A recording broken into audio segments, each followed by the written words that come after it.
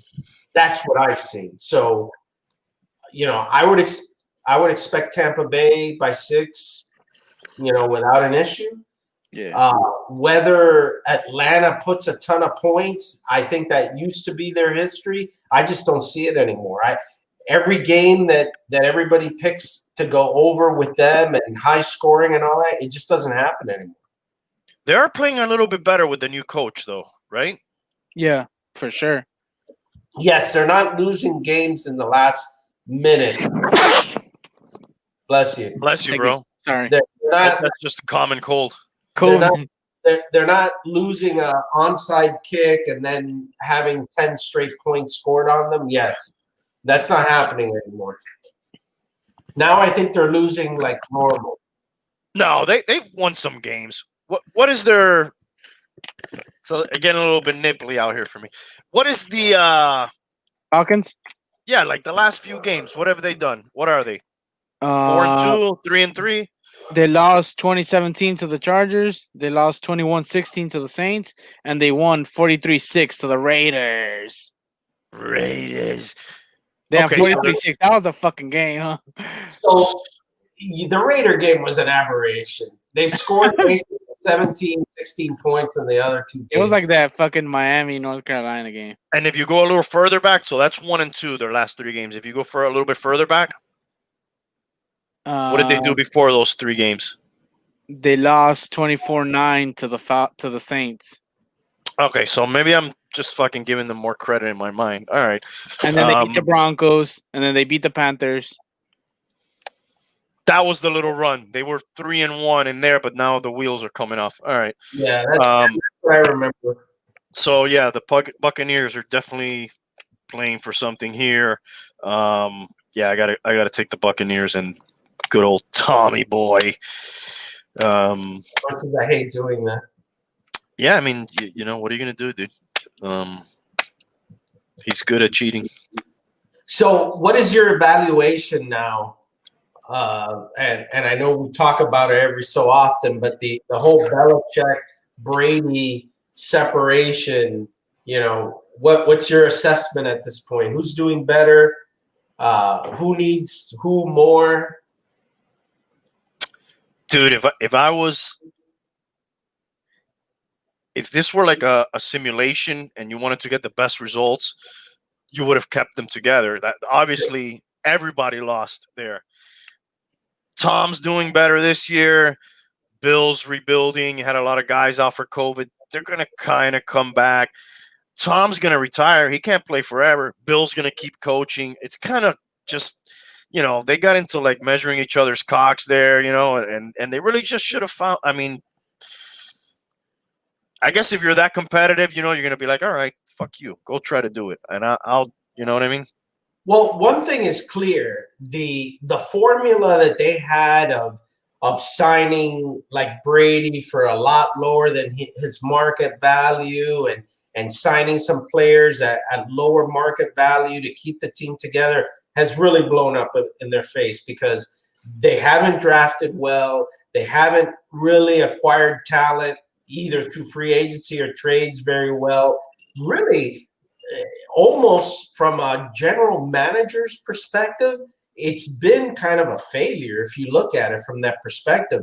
That team is bare of talent. Now, I understand they've had a lot of opt-outs with the COVID and all that, but, man, the wheels came off that thing pretty fast. Yes, I can see that. But on the other side of the token, you're like, dude, if you tell me that deal, hey, you're going to get 6 Super Bowls in 20 years.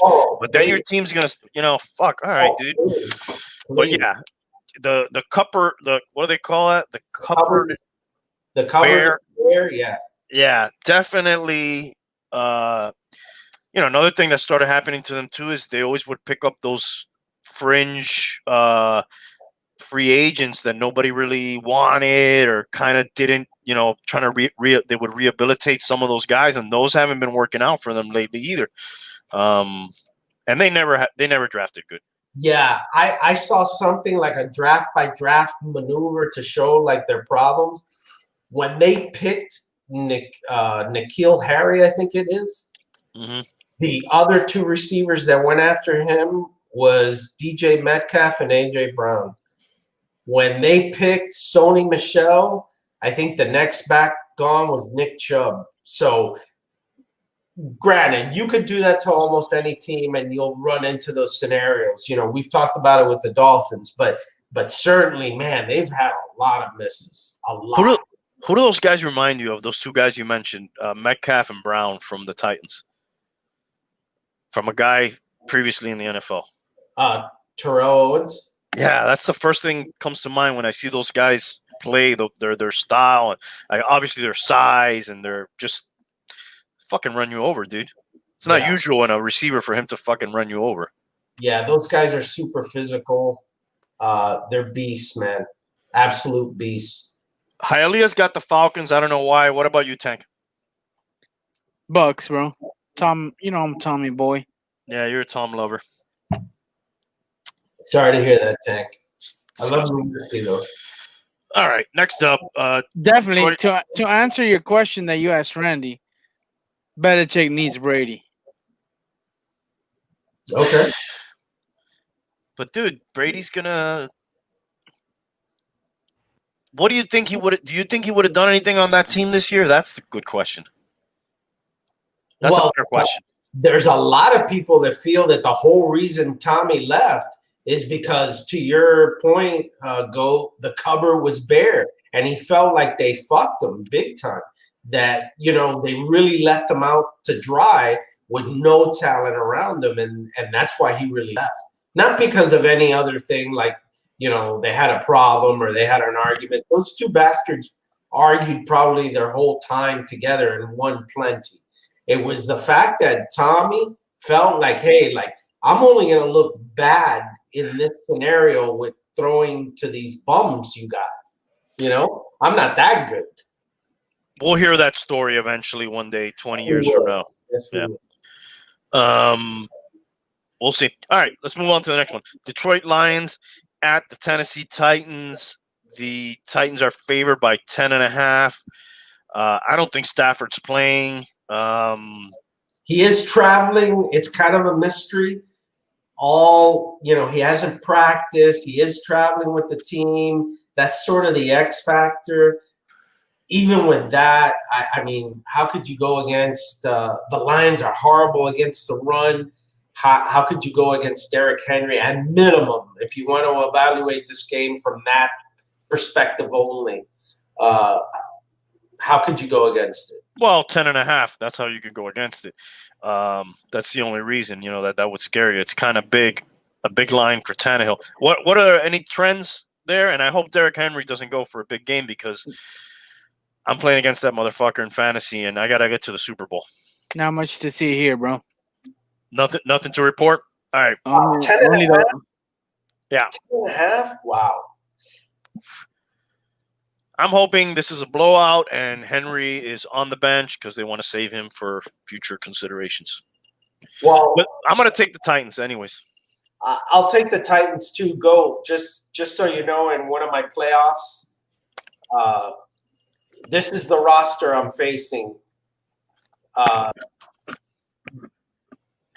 Allen at quarterback, AJ Brown at wide receiver, Derrick Henry at running back,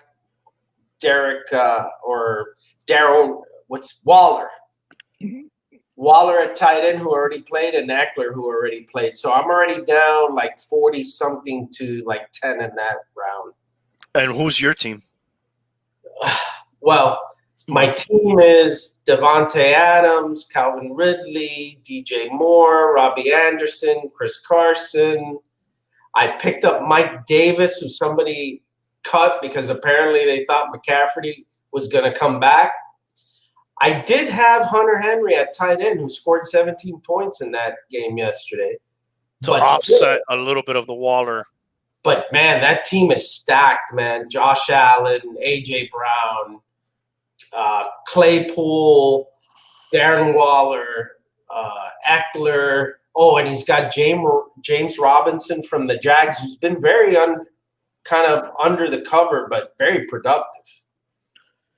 Yeah, it was funny to hear you mention playoffs and fantasy football because I was. Then you mentioned it was another league, so that you confused me for a second. Yes, that's a. I'm glad you pointed that out. Because I do remember eliminating you from the playoffs. Yes, that would be correct. And we can talk about that later. Yeah, I don't want to rub that in. So who's left to pick here, Tank? What's your pick? Titans, bro. Okay, that's a unanimous decision right there. That'll probably be wrong. That usually means we're all wrong. Next up, Houston Texans at the Indianapolis Colts. The Colts are favored by a touchdown. Hialeah took the Colts.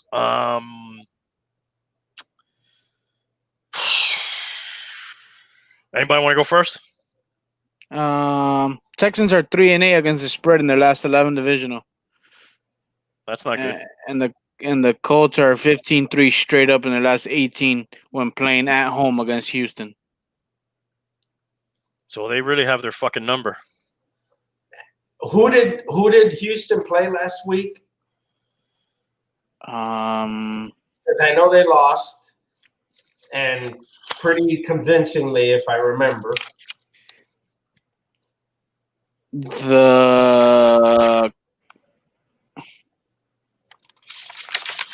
Wait, this is wrong. They played the Bears and they lost. Yes. 36-7. Okay. And one of the reasons they lost, I think they didn't have any of their receivers again, and I think that's going to be the case. So I'm going to take the Colts. They played the Colts the week before, and they lost 26-20. Yes. With more of their weapons available. Correct. Yeah, I'm going to take the Colts too, man. I just kind of like teams at this point in the year that are playing for something versus teams that are not playing for anything.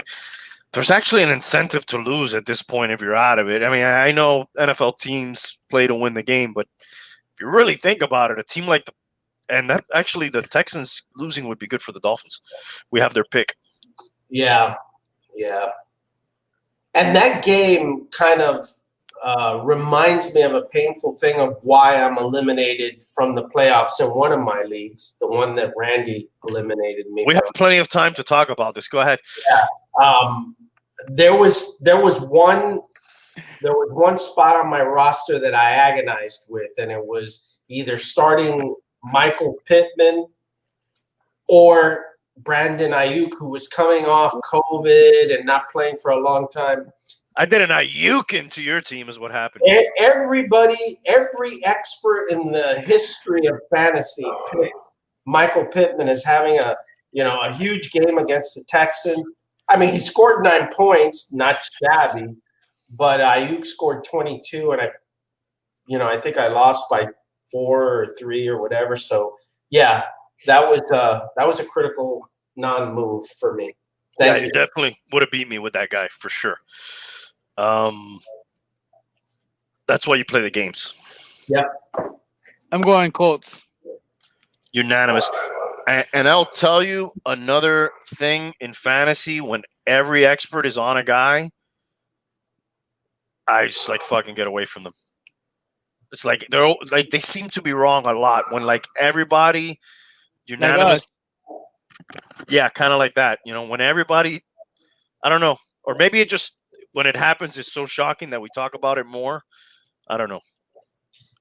Well, you know what I've noticed, and I'm sure we'll talk about fantasy at some point, but you know what I've noticed in the times that I've won championships, I don't have to think about the roster that much, and that's the difference. When you have to agonize every roster position, or most of them, or half of them, between one guy or another, and it's 11 versus 9 points projected, you're fucked. You're probably going to make mistakes, because then it becomes a flip of the coin. some miracle play or whatever. And when you have players that you set it and kind of forget it, you got a good team and you're going to do some damage. When you're thinking about, I need the best defense out there. If not, I'm going to lose. You're effed. Yeah, I get it. This year I've pretty much not had to fuck too much with the lineup, but now as the season goes on, especially this year, it's a special year too. Probably everybody's dealing with that shit. Dude, I'm trying to find every edge, dude. I look at my kicker whenever, is there a better kicker out there? Well, not week to week, but I think sometimes we fall into that fantasy tip of the day here. Teams can fall into like, I got a kicker, he's decent. But, dude, I think you should be every week seeing, did somebody fuck up and drop a kicker because they needed that receiver on Monday night or some shit or whatever, dude? I picked up Sanders, who, not to toot my own horn here, but he's like the second best next to young Ho, whatever his name is. They're like 1-2, and he was just out there, free agent. By the way, the guy that I'm playing has that guy as the kicker. How? First time I remember that guy playing, he was missing a kick for the Chargers and getting cut, and the Dolphins won the game. And I thought, this guy's a bum. And look at him now. Correct. I believe he's one of the first.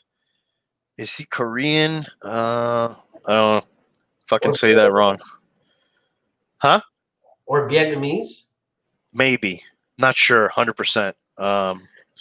But anyways, good kicker. All right, let's move on, guys. We've got the Eagles at the Arizona Cardinals. The Cardinals are favored by 6.5. I have a little trend here to tell you. Doug Peterson, season-by-season record for the final quarter of the regular season. 2016, 2-2. 2017, 3-1. 2018, 3-1. 2019, 4-0. 2020, 1-0 so far. We got Jalen Hurts in there. He's shown a little bit of life. I'm taking the Eagles here, man. I think they could even win that game. Cardinals have been kind of up and down. I think your assessment there is spot on. But I knew there was a but. But in an effort not to piggyback on you and going the other way, I think Arizona has much more to play for.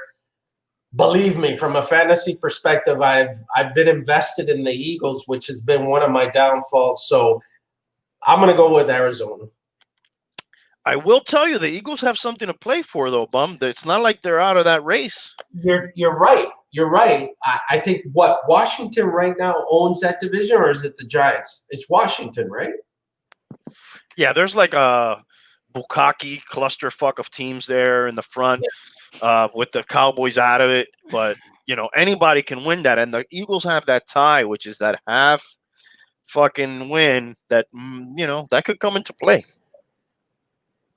What are the standings? Let's see real quick.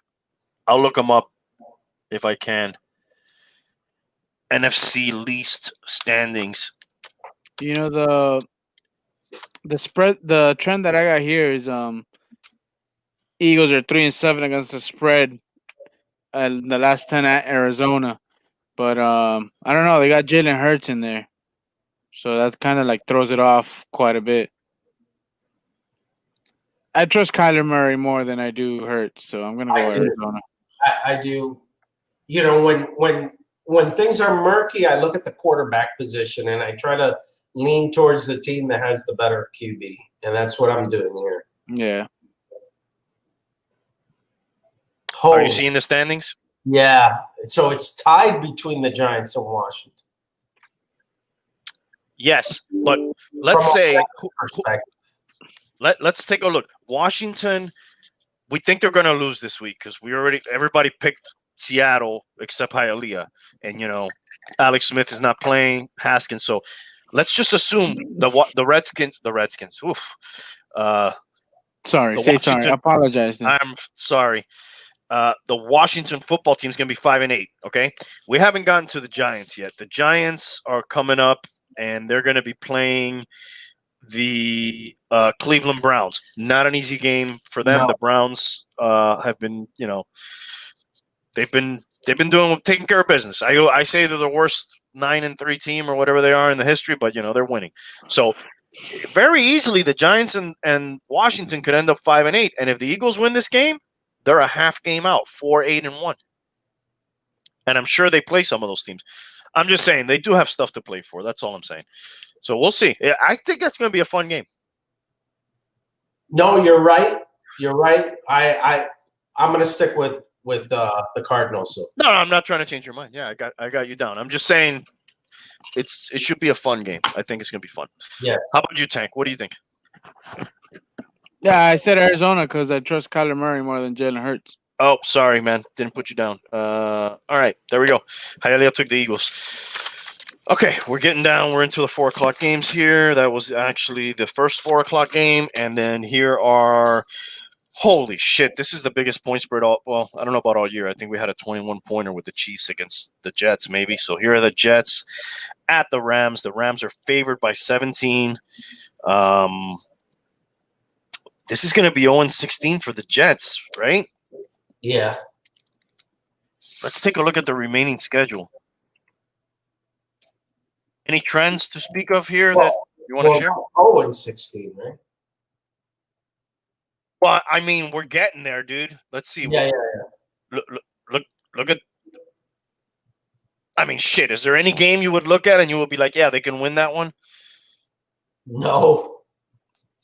I mean, they're going to be 0-16, dude. No, that's for sure. Man, those 17 points, and the Rams are just not an offensive juggernaut.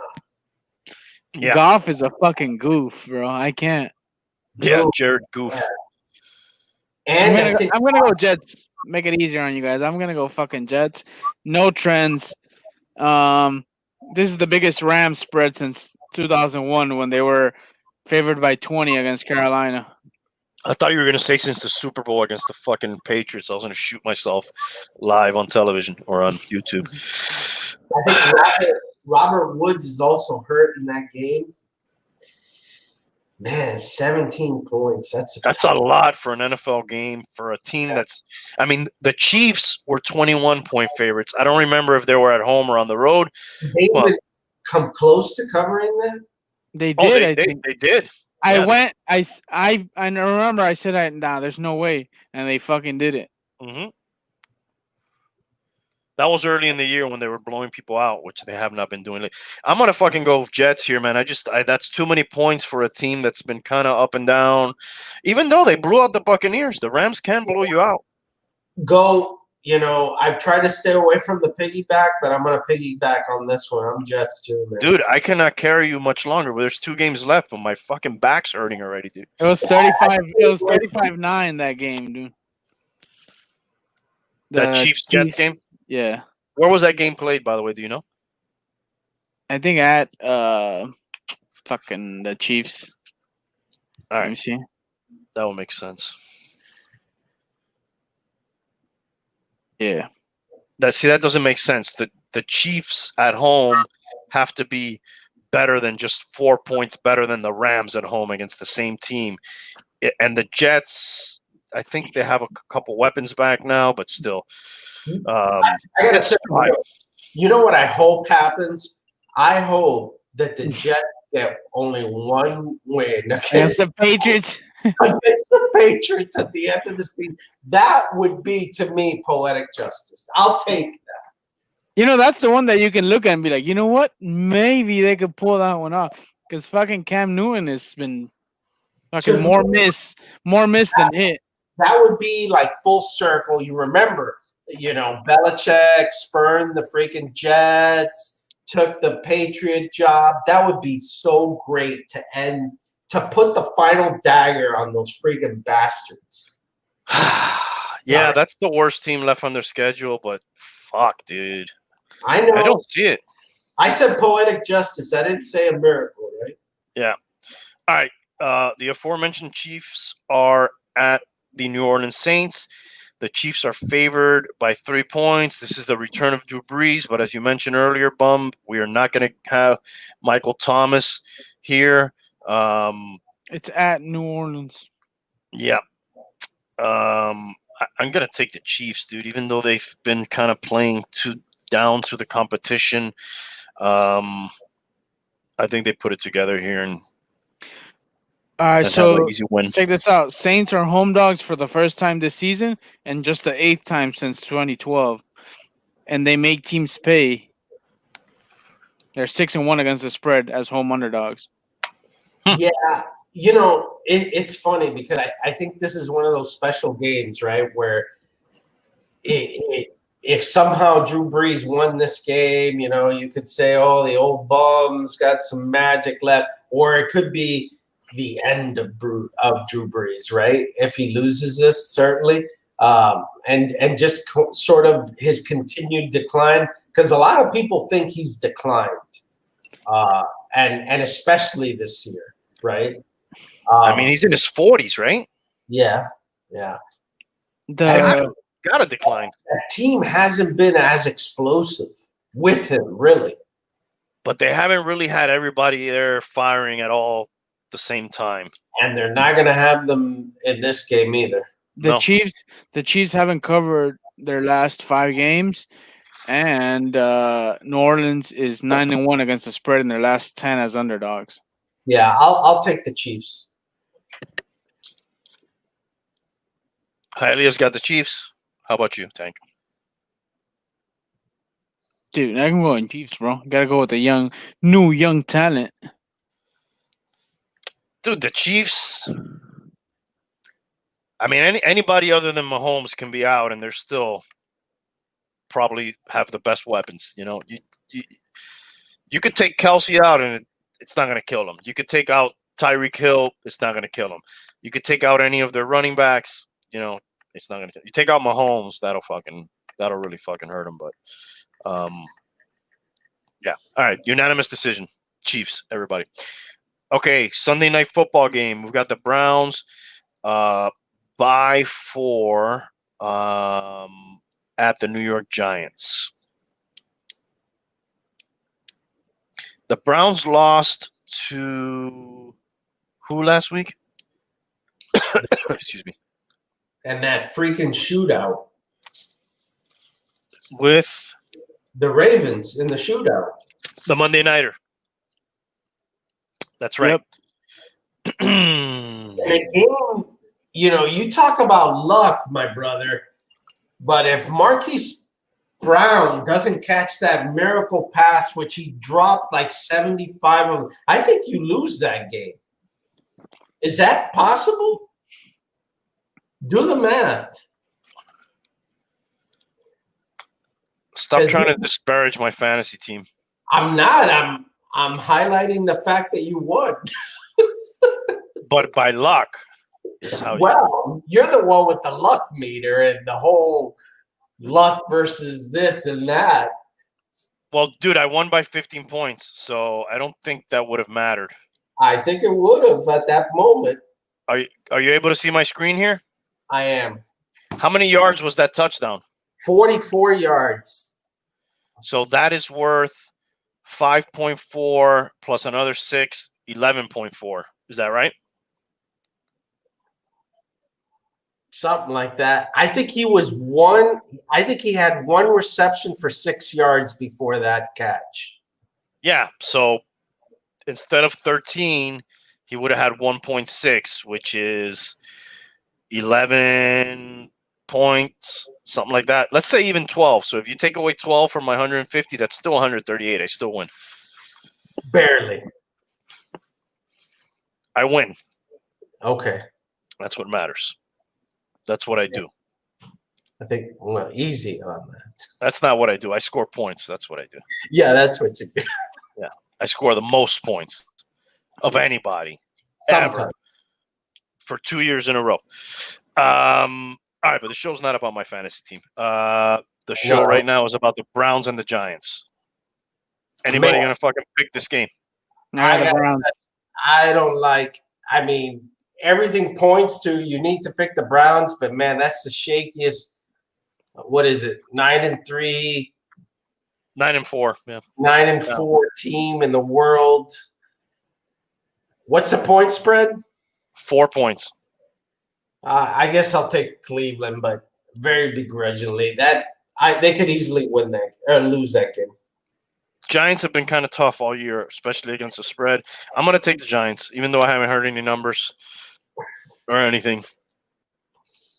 I think they'll keep it close. Okay, last game. Dun, dun, dun, dun. We've got on Monday Night Football, the Pittsburgh Steelers are favored by 11.5 points at the Cincinnati Bengals. Steelers have lost 2 in a row. That's a lot of fucking points for a team that's coming on a 2-game losing streak. I'll let you guys go first. I don't want anybody, any pigs on my back here, so let's go. Yeah, everything you said is correct, but Yeah, I got it. This is But their little payback, their little. I'm gonna fight back and show Steeler Nation that I'm great. So I'll take Pittsburgh. and you're going to lay the 11.5 points.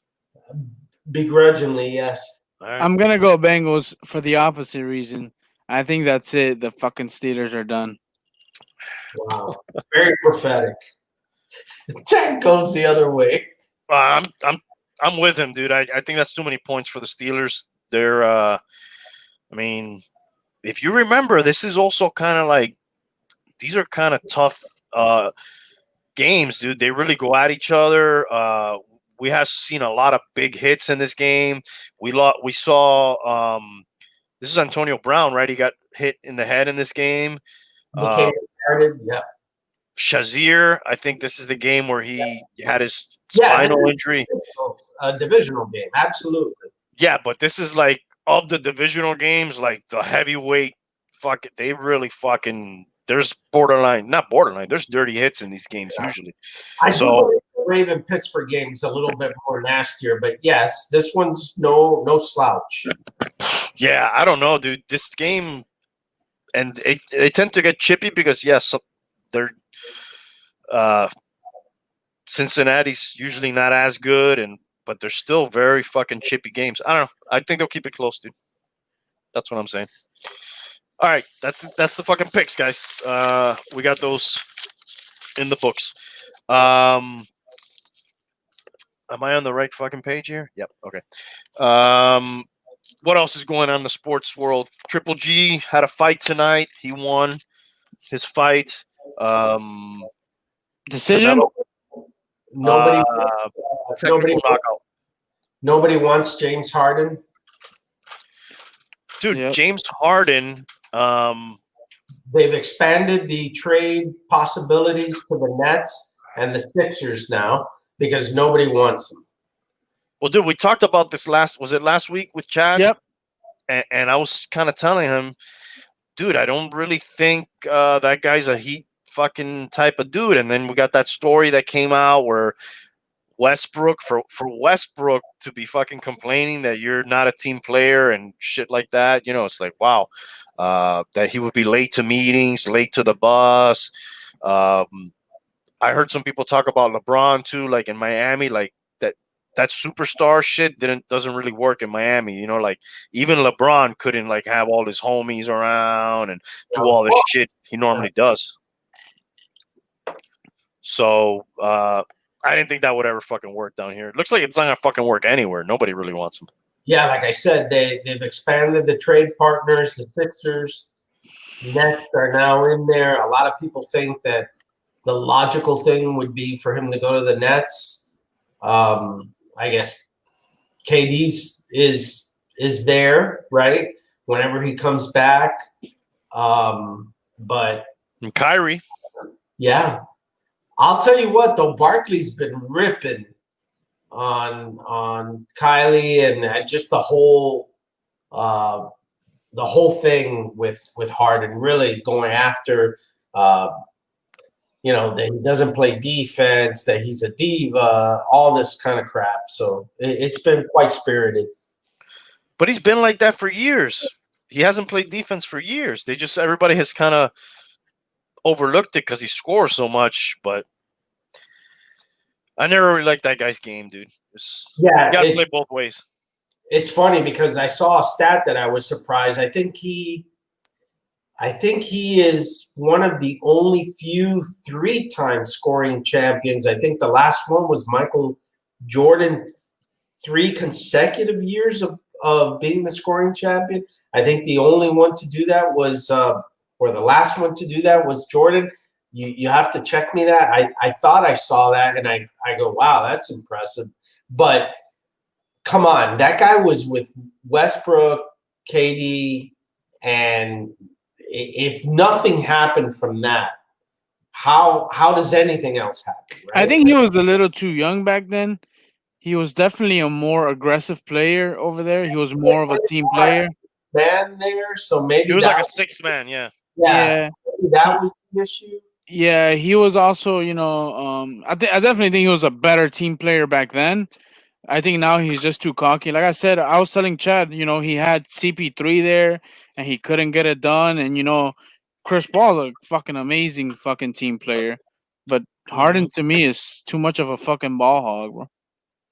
Well, that 6-player role is usually like instant offense off the bench. You come in with the second team, they feed you, and it's almost like he's based his starter career off a 6-man mentality where he always needs to have the ball, he always needs to be shooting, and never plays defense.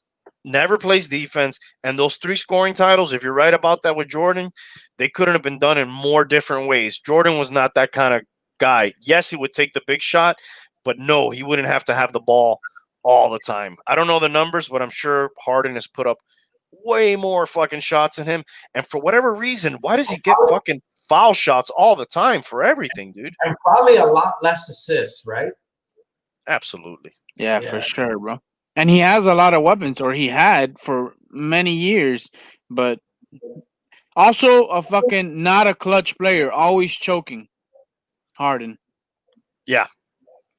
No, I mean, they got close last year, right? Or they lose in the Western Conference Finals. Yeah, almost all the time, bro. Yeah. I mean, coming out of the Western Conference is tough, though, man, because that conference chews you up. That's certainly a lot tougher than the Eastern Conference. Yeah, for sure. Hey, I talked about boxing for a second.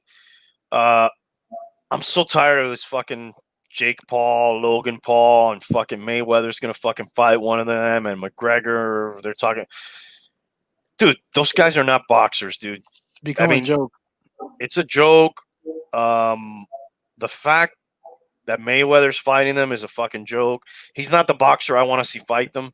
I want to see somebody who can fucking knock somebody out, so we don't have to fucking hear about that shit no more, dude. Look what happened to Nate Robinson, dude, and that happened to him against a non-boxer. If any of these guys gets in the ring with a real fucking boxer with real fucking knockout potential, they could fucking die, dude. I'm not even like exaggerating, dude. They'll fucking kill them. It's stupid. The fact that Mike Tyson and Roy Jones Jr. made fucking one of them made $10 million, and like hardly anybody in the boxing game can command that money right now. It sucks, dude. I don't know. Yeah, the problem is that the Nate Robinson situation brings to light what people have complained about the boxing commissions and how people could get a license to box for a long time, right? It's almost been like something that's been really, it's not nothing new. It's been in boxing forever. Whether you were punch drunk and you got a license to fight, or you were a freaking basketball player that won the dunk contest, there's always been questionable reasons why you were given a license, and that just kind of highlights that. That's a continuation of that. It's like boxing can't get out of its way, and boxing, you're talking to somebody that loved boxing and grew up with some of the great boxing matches and loved boxing, and it's so depressing to see where it goes now. It has these little blips where it looks like it's coming back. Oh, look at these guys, and then it just kind of it just kind of falls apart again. They need something like the UFC has. Not all these fucking. Maybe that'll be the next evolution of boxing. Not all these different federations that everybody wants to get a piece of the pie. There's some good matches right now that they can make that people would want to see. You know, everybody wants to see Anthony Joshua fight Tyson Fury. Maybe have Deontay Wilder fight, you know, one of those guys. But like the money gets in the way, the fights don't get done. And it's the old complaint, right? Like when boxing started, when weight classification started to go like from 2.5 pounds, and there were all these variations in weights, and there were so many different federations. That's when boxing really started to fall apart. You know, the fact that you could jump weight classes from 1 pound to another, and that just kind of brought it all down. You know, and then on top of that, it seemed like every match that was in Las Vegas always ended in controversy. It was completely different than what the fan was looking at, than what the judges were looking at. And there were some great matches that ended very questionable, and it seemed to be a trend, and that's another thing that kind of screwed things up. Why can't you have live scoring during the match? I don't know. Why do we have to wait until the end to be absolutely fucked? Every other sport we keep score, everybody knows what the score is. You don't fucking have the ball in the fourth quarter and like, I don't know, dude, maybe we have to take a knee, or maybe we have to fucking score a touchdown, or, in baseball, maybe we need to fucking swing the bat, or a boxer. It would make it even more interesting if a boxer usually knows when he has to go for the knockout, but I think it would just put your fucking name on that scorecard and put your fucking job on the line and tell us how you scored that round as we fucking go, because you're supposed to keep score as the fight goes, not like at the end finagle, oh shit, I have the wrong guy winning, let me finagle that. No, fuck that. They should be able to. We got CompuBox numbers, we got fucking everything, dude. Give us that score as the fight goes. There shouldn't be any surprises. Yeah, I don't know. Like when I used to, and he passed away recently. When I used to watch boxing, Harold Letterman, right? That guy would give you the scoring, his scoring, obviously, like right after the round was over, right? Yes. Why can't we do that at minimum, right? To your point, that's what we should have. I mean, we do it at home when we're watching the fight. What do you think? Yeah, 10-9. Oh no, he knocked him down. 10-8. He knocked him down twice. But we do that. Why can't they? They do. We should just know. The Cleveland Indians, I think next year will be their last year as the Cleveland Indians, and then I don't know what they're going to become. Obviously, we had the Redskins, but the Cleveland Indians, is that offensive name, or was their mascot offensive? The logo, yeah. Right. The mascot had already been retired. Removed. Yeah, he was retired last year, if I'm not mistaken. But now they're not going to use the name anymore or the logo, is what I heard. Indian, you wouldn't think was offensive. I guess it's Native American. I guess it's not Indians, it's Native American. It's kind of weird though, right? Anyway, it is. Think about it. Like I always saw the parody shirt. It was a disparaging name, like Yes. But, wow. Okay. I don't know, dude. I know a lot of what. Sometimes it's you gotta let things be. So let them be the Indians? What are you saying? No, like it has to happen. You change. Mean change has to happen.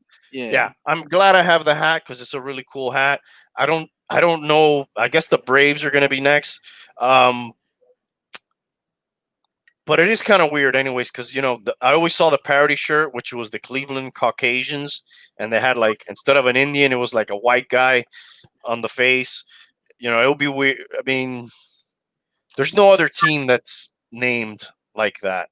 Well, I have to tell you, I think and again, I preface this statement by saying I am not trying to offend anybody. If I do, I apologize in advance. But to me, the Washington Redskins, the uniform, the helmet, the whole thing, I mean, I thought it was perfect, right?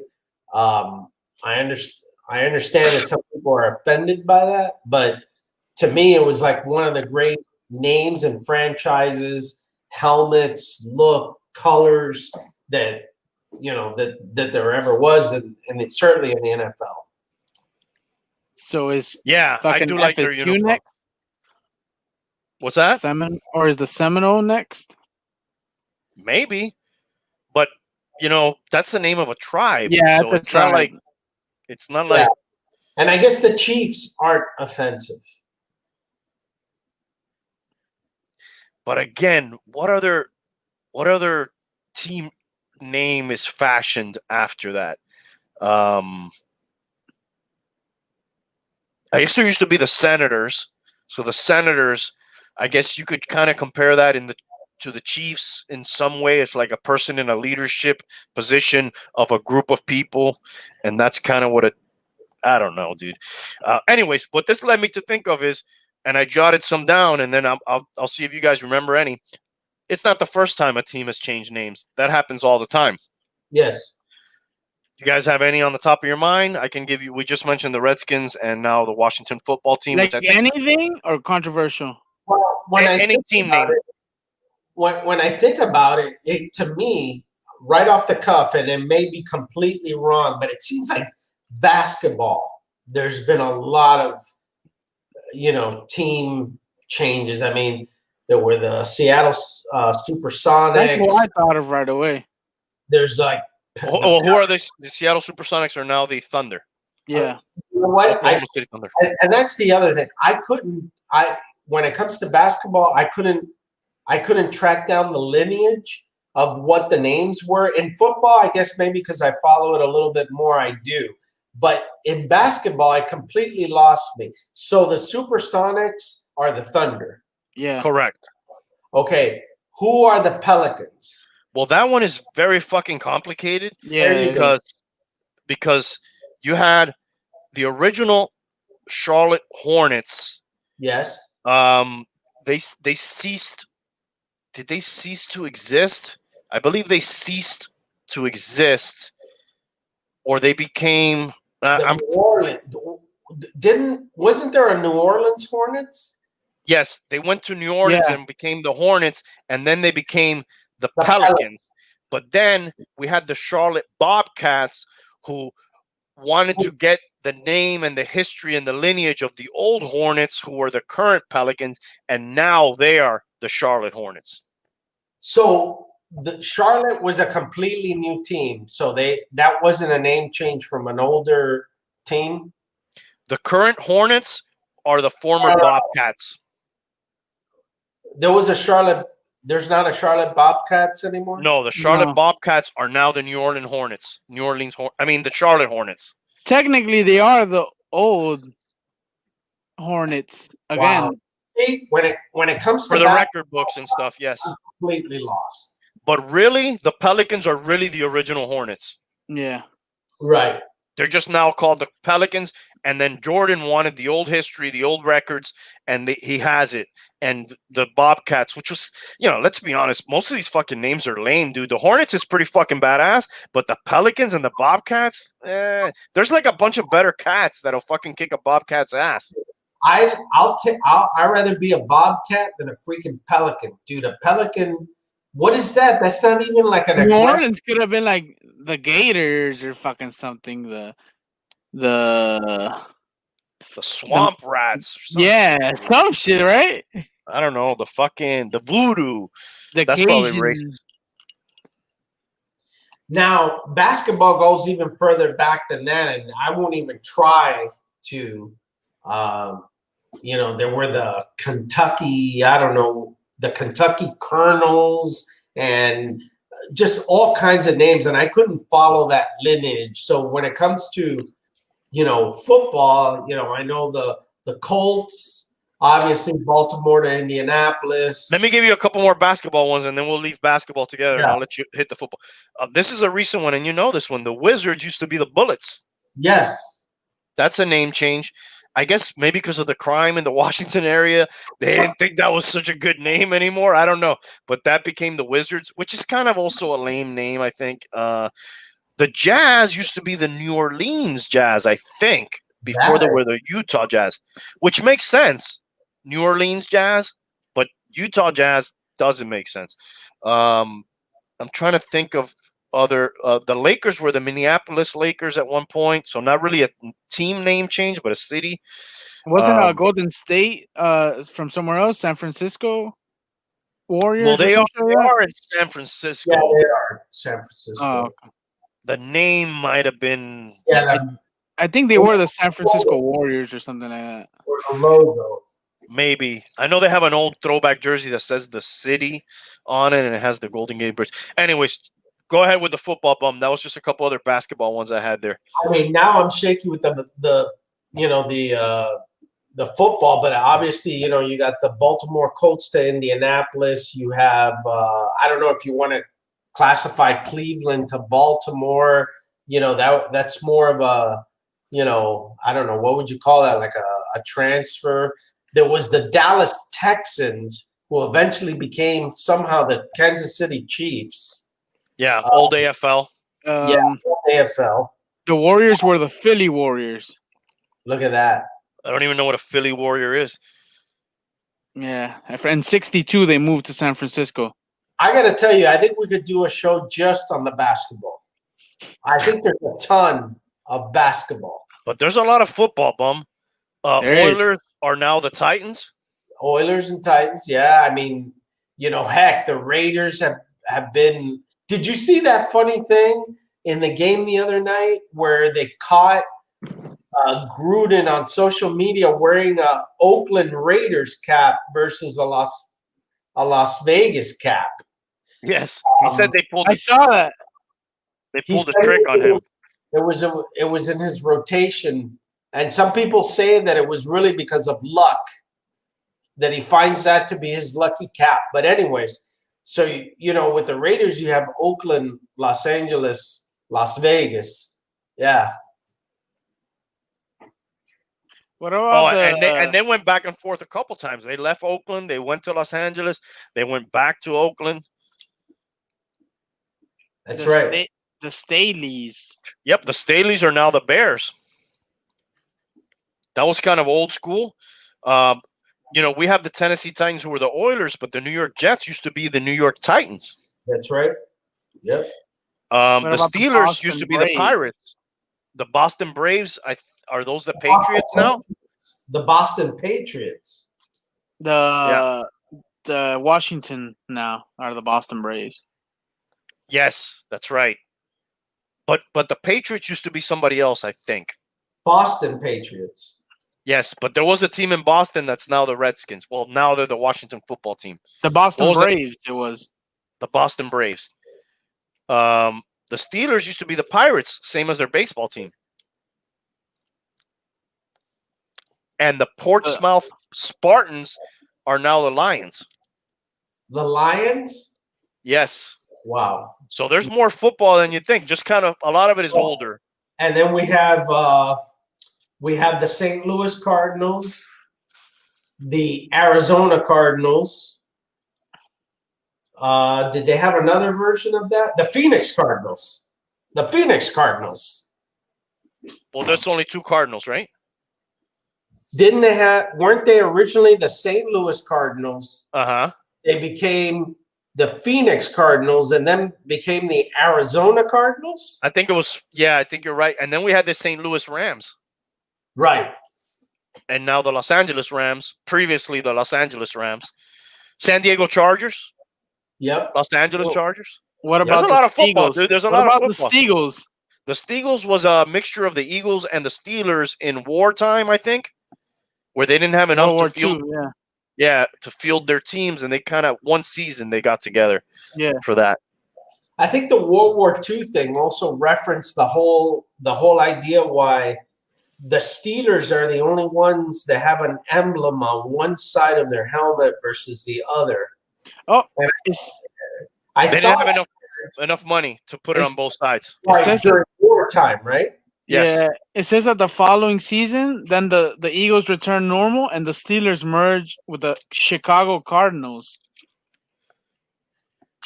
There was a lot of merging at that time too, because the league also was trying to. They had too many teams at one point, so a lot of teams merged, and So yeah, that's an interesting time in the NFL. That's a fourth Cardinal then, the Chicago Cardinals. Yes, So- who was not associated, but yeah, another Cardinal. I think somewhere in this conversation is another podcast. Yeah, there's a lot of and baseball has had a lot too. What about the Spartans? It's even older. Yeah, that's the Lions now, right? Yeah. Yeah, Detroit Lions were the. Did you see them live, Bum?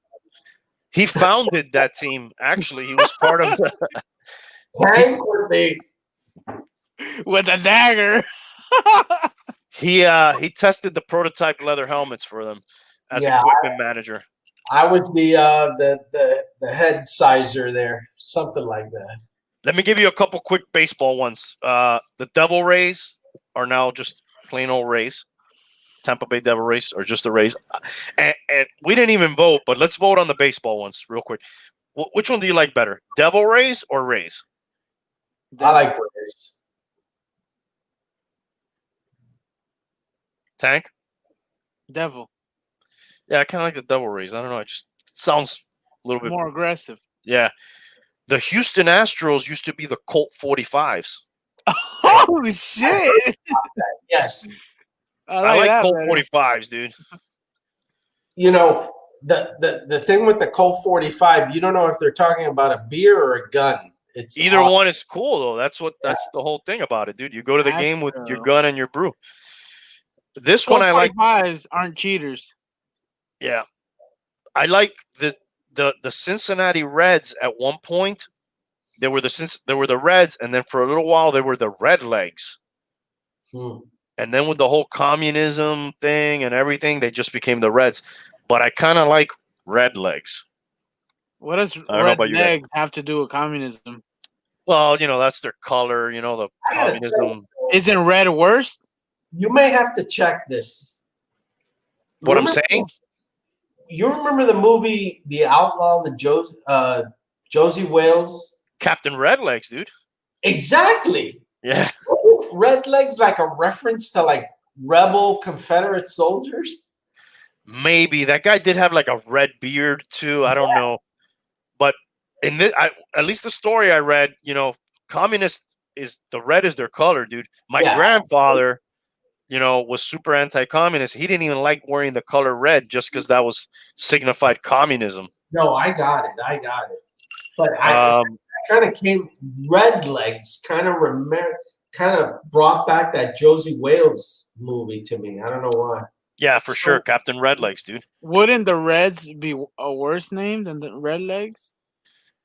You might be right about that too. I like Red Legs though. Makes you sound fast.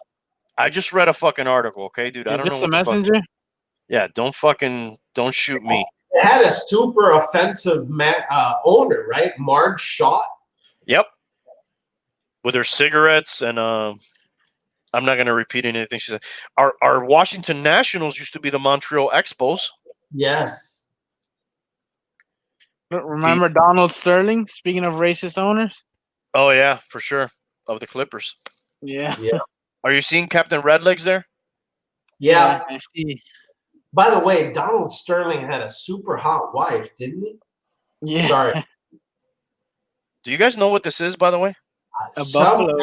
It looks to be very tortured. Jesus, what the hell is that? I think this is a Brahma bull, dude, and they're known for that knot in their back. Jesus. What about the knot in their? You better not mention that.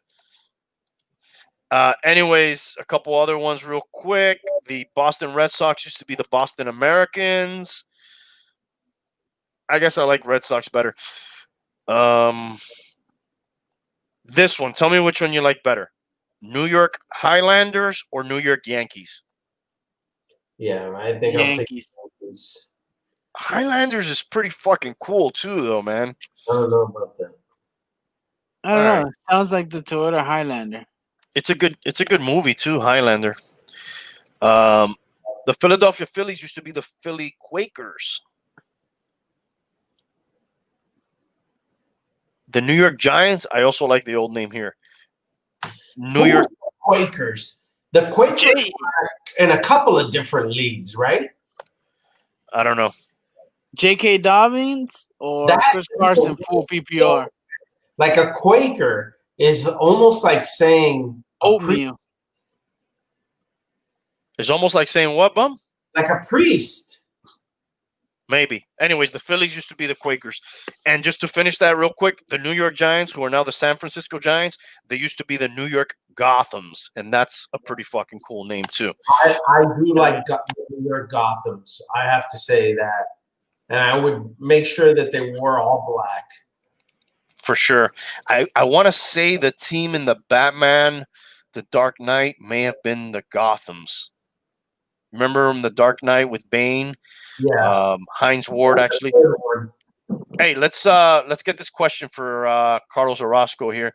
He's asking J.K. Dobbins or Chris Carson full PPR. Wow, they're pretty fucking even, to be honest. I lean towards Chris Carson only because I own him in a league of mine. The guy he always scores touchdowns. They use him both as a receiver and a runner.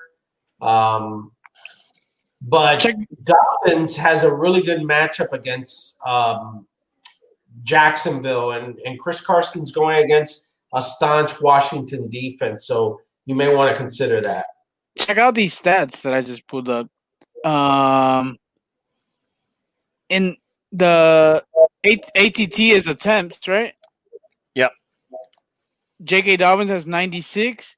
Carson has 99. Yards, Carson has 505. Dobbins has 504, and they both have 5 touchdowns. And who's doing more pass catching there?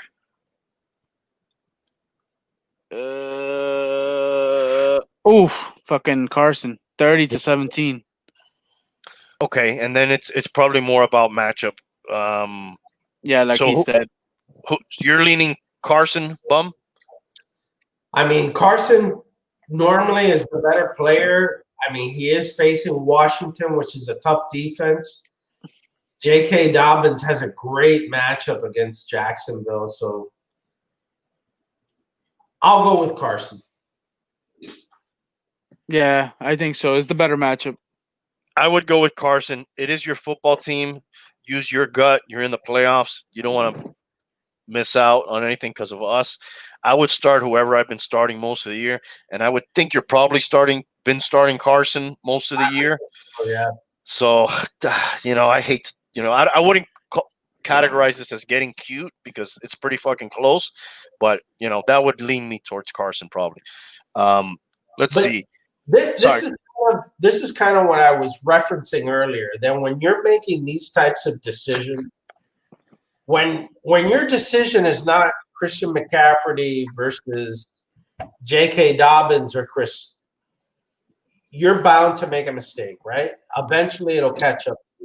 We're trying to help this guy, dude. All right. I understand. We're gonna go with Carson, okay? I will go with Carson. I own Carson.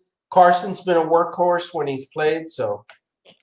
We've got Lucius Varinas, 44, and he wants us to pick 2 wide receivers: Metcalf, Hilton, Godwin, or Thielen.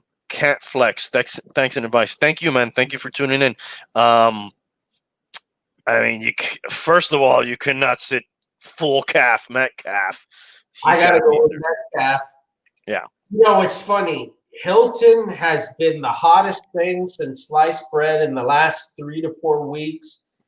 But man, I don't know. I kind of like Metcalf and Thielen here. Thielen is going against the Bears. No, Hilton is going against the Bears. No. I'm sorry. Thielen. Yeah, you're right. Hilton is going against the Texans. Yes. And that is a mouth-watering Yes. matchup for him, is it not? It should be. I've had so much trouble trusting Hilton because that guy, until the last 3 or 4 weeks, has been completely off the radar. Completely. With But Thielen, don't you want to ride the hot hand? Don't you want to ride the hot hand? Well, this is where fantasy minds differ, right? I mean, you want to ride the hot hand, Hilton is the guy. If you want consistency, probably Thielen or Goodwin would be the other choices, right? Thielen is that other thing that you were saying earlier that sometimes it's fucking Cousins. Exactly. He's the factor. If you neutralize Cousins, everything else falls by the wayside. Yeah. Just I get what the bum's saying. If this were my team, of course Metcalf's in there, and I'm gonna ride. I really like riding the hot hand this time of year, and Hilton is probably definitely the hot hand out of all these guys. That would be my thing. Yes, definitely the hot hand. Also, you may have already discussed it, but are you concerned about Tua going up against Belichick and the Pats this weekend? His record 21-5. Yeah, man, we did discuss it. 20 was it 25-1? 21-5. Okay. Oh, 21-5. That's not nearly as bad as what we thought it was, but still, that's fucking bad. I Yeah. thought it was 1,000-2, but which was an exaggerated thing. But I know it was exaggerated. 25 to what? 2 or 1? It is nearly 1,000-2. But I said, if the Dolphins win this game, it's probably because Fitzpatrick is quarterbacking this. I'm very concerned with what Belichick does to rookie quarterbacks. Tua, I think, is hitting his wall. He kind of started a little bit better than where he's been now, even though I think if you look at the numbers, they're not terrible. Tua's numbers? Yeah. Oh, yeah. He stayed away from the disastrous. He's not turning the football over a ton. No, but he's been lucky, dude. I gotta say it, dude. He's been. By the way, Lucius, thanks for tuning in. Thanks for your questions. Dude, he's thrown a lot of passes that DBs have dropped. I know everybody gets those, but yes, overall, he stayed away from the fucking major turnover. So yeah, I gotta give him that for sure. And he's been lucky we had that fucking killer defense too. Yeah, he's really benefited. Look at this scoundrel. 2 QB, 3 wide receiver. Who do I start? Pick 3. Warfield, Butkus, John Holmes, Oscar Wilder, Tuna, Tagliabua. These are old school players. I got to go with the bum here. He's going to know more about them than I am. Dick Butkus, John Holmes. This is the best posting of all night. How could you go against John Holmes? Well, he died of AIDS, right? Hey, those are details, okay? Nah, I'd go with Dick Butkus. In the meantime, he was carrying a heavy hammer, bro. Wonder Bread. I don't know what that means. Wonder World. Largent and Teals should be good. This guy may have gotten into the whiskey cabinet tonight. We don't know. There was another story in the news with the sports, just to kind of wrap it up with the sports. We got one from Big T right there. Okay, Big T. Down by 20, projected to lose by 30. Who you got at QB? Jesus Christ, you have all these options at your disposal for quarterback? Tannehill, Breeze. That might picked out quarterbacks. That's a 10-man league for sure. Big Ben, Goff, Hurts. I mean, I would probably let's start eliminating people. I don't know what Breeze is going to do coming off those broken ribs, so that kind of would, steer me away from him. He's going probably. Likely he's going to have to throw the ball. And you still have Taysom Hill in the mix there, potentially somehow, right? Yes. Taysom Hill is the only quarterback that fucking vultures touchdowns from other quarterbacks. Yeah. So that's something to think about. He says it's an 8-man league. They're all on waivers. What do you think, guys? I think the best option. 10-man league. This is an 8-man league.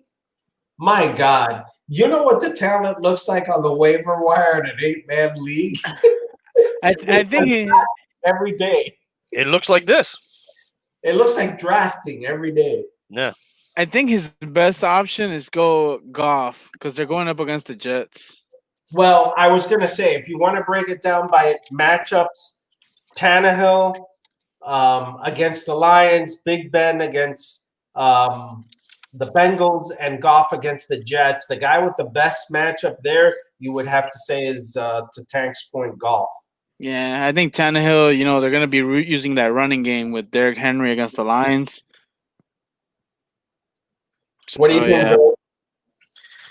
Yeah. It's another thing too to think about with Goff against somebody like the Jets is you could end up salting away a game with the running game and maybe not, the Jets are probably not going to go blow for blow with you, potentially. So it's not a game where you're throwing a lot. Maybe you're just nursing a lead and they're using those backs a little more often. That would be my concern there. I would probably lean towards Tannehill, even though, people may laugh at me. I would hate to have to start Hurts, a guy starting like a second game and first game on the road. I'd probably go with Tannehill. Yeah, I think this is about 3 quarterbacks, and then you got Tannehill, Big Ben, and Goff, and then from there, which one do you think has the best chance of with the matchup to do well? Yeah. Absolutely. Who have you been starting, Big T? Who has been your starter all year? I guess that's a question to ask because I like to go down with my guys. Now I go back. That doesn't sound right, but yeah, but I didn't say on my guys. I said with my guys. I go back to I'm going to keep repeating this theme. Cheers, Big T. I'm going to keep repeating this theme is if you don't have Aaron Rodgers or Patrick Mahomes, this is what you're doing. Guess right? who has Patrick Mahomes? You're deciding between Ryan Tannehill. Oh, look at that. He had then you go with Tannehill because Tannehill's been your horse. Yeah. We don't want to get cute right now. Something got you there. We don't want to get complacent either. You still got to hit that wire. You're doing your diligence. But I think out of all those choices, I like him, and he's been your guy. I don't know. Okay, one other story I read. Obviously, Giannis got a fucking huge contract. I just want to give him a shout out, not for being a millionaire, but for saying, fuck you. I'm not LeBron James. I'm not fucking KD. I'm old school. I'm going to stay with my team. I'm going to stay on my team. You want to win a championship? You come with me. I'm not going to join up over there. So there's something to be said about that. The NBA has become all that fucking team up bullshit. So I like that. Shout out to him. I heard an interesting thing on the radio when they talked about this the other day. They said this is kind of like I don't want to like a foreigner kind of mentality. So when you get like a dude from another country that comes to play here, he gets comfortable in his hometown. He bonds to that city, and that guy doesn't. He's loyal. He's loyal. He's loyal to them, and he's loyal to the city, and he doesn't want to move around. And then I started thinking. They mentioned Nowitzki. Nowitzki was a guy like that. Yeah. I thought about Manu Ginobili. He's another guy. He stayed there forever, in San Antonio, his whole career. So, yeah, he didn't play anywhere else either, right? No, I don't think so. A lot of those guys stay in one team, because moving from another country to here, probably that in itself is like, a big fucking deal. Once they get acclimated to a place, unless they absolutely hate it, of course, they're probably going to be pretty loyal to it. So shout out to him for fucking staying. They made it easy. They gave him a lot of reasons to stay. Biggest contract in NBA history. Yao Ming. Yeah, there's only one team that wanted him, but yeah. Same idea. Did you remember this, bum? You remember old guard from the Miami Heat, Anthony Carter? Yes. Okay. There was a story, and I vaguely remembered. It came out. His agent at the time missed filing some paperwork on his behalf that would have got him an extra $3 million. Yes. And he just, dude, the agent fucking paid him the money back. He just finished paying it last week, and it was in the news again. Yes. I always remember vaguely that one, but always with the Heat, there's always that the reference of how Pat Riley came to the Heat when he resigned with the Knicks, that he faxed his resignation to them. There's always this thing relating to Heat players or coaches with regards to, you know, faxing something in or not filing a piece of paperwork that's a gotcha. But yeah, I remember that. Anthony Carter. Yeah. I remember thinking at the time, God damn, the Heat should just fucking pay the man, dude. It was a piece of paper, dude, that they forgot to turn it. But that stand-up guy, his agent, I guess if you have that type of blemish on your record as an agent, it's going to cost you more than $3 million. So he decided to bite. I think that may have been around the time that we were going to those mini games or mini plan games and all that, sort of that transition time. Yeah, after the Alonso injury. And I actually had one more sports thing. I keep saying one more thing, and I always have one more thing. Nickelodeon. Say again? You're like Columbo. Just one more thing. Yes. Yeah. That's an old man joke. When I get older, I'll get it. I don't know. Right now, I don't. Nickelodeon is going to fucking have a wild card game, and they're going to have like goofy things superimposed on the players and slime. I guess it's an attempt to get younger people into football. I don't know if you guys heard about this. I have not. Yeah, Nickelodeon. They're going to have a wild card game. Yeah, they have some good stuff. I actually took my kids to the Nickelodeon Hotel in Disney. I didn't even know there was such a thing. Oh, yeah. Yes. And it was based on the whole Nickelodeon kind of channel. They had a slime thing. They had activities. But it was the Nickelodeon Hotel in Orlando. They still may be there. I'm sure there was like things they could do. Oh, yeah. Video games automatically in the freaking room. It was very kid oriented, obviously. All right. We were supposed to get into the second hour into this, but I guess we went long in the other step. But we want to talk about the 70s. The 70s. The 70s. Bum, you're one of the few people here that was alive in the era. What a great intro, Bum. You want me to start it off? I mean, I guess what do you think of when you hear 70s? Well, you know, for me, it's kind of like a mixed blessing, right? Because as you mentioned, the 70s, I was in grade school. I was in elementary school. For me, as a kid, I was super happy. I loved it. Some of the great times that I can remember during that time. But when you look at it from a historical perspective, or what was happening in the country, it's actually one of the most depressing times in the history of the United States and even around the world. You know, you had, at the beginning, you had the resignation of a president, which was unheard of, right? You had Nixon resign. You had the oil embargoes and the economy hit the freaking dirt. In 1975, you had us withdraw from the Vietnam War, which basically we lost, and we ran away from and basically gave up. So it was really like a decline in America coming off from the 60s. From a historical perspective, it was a decline.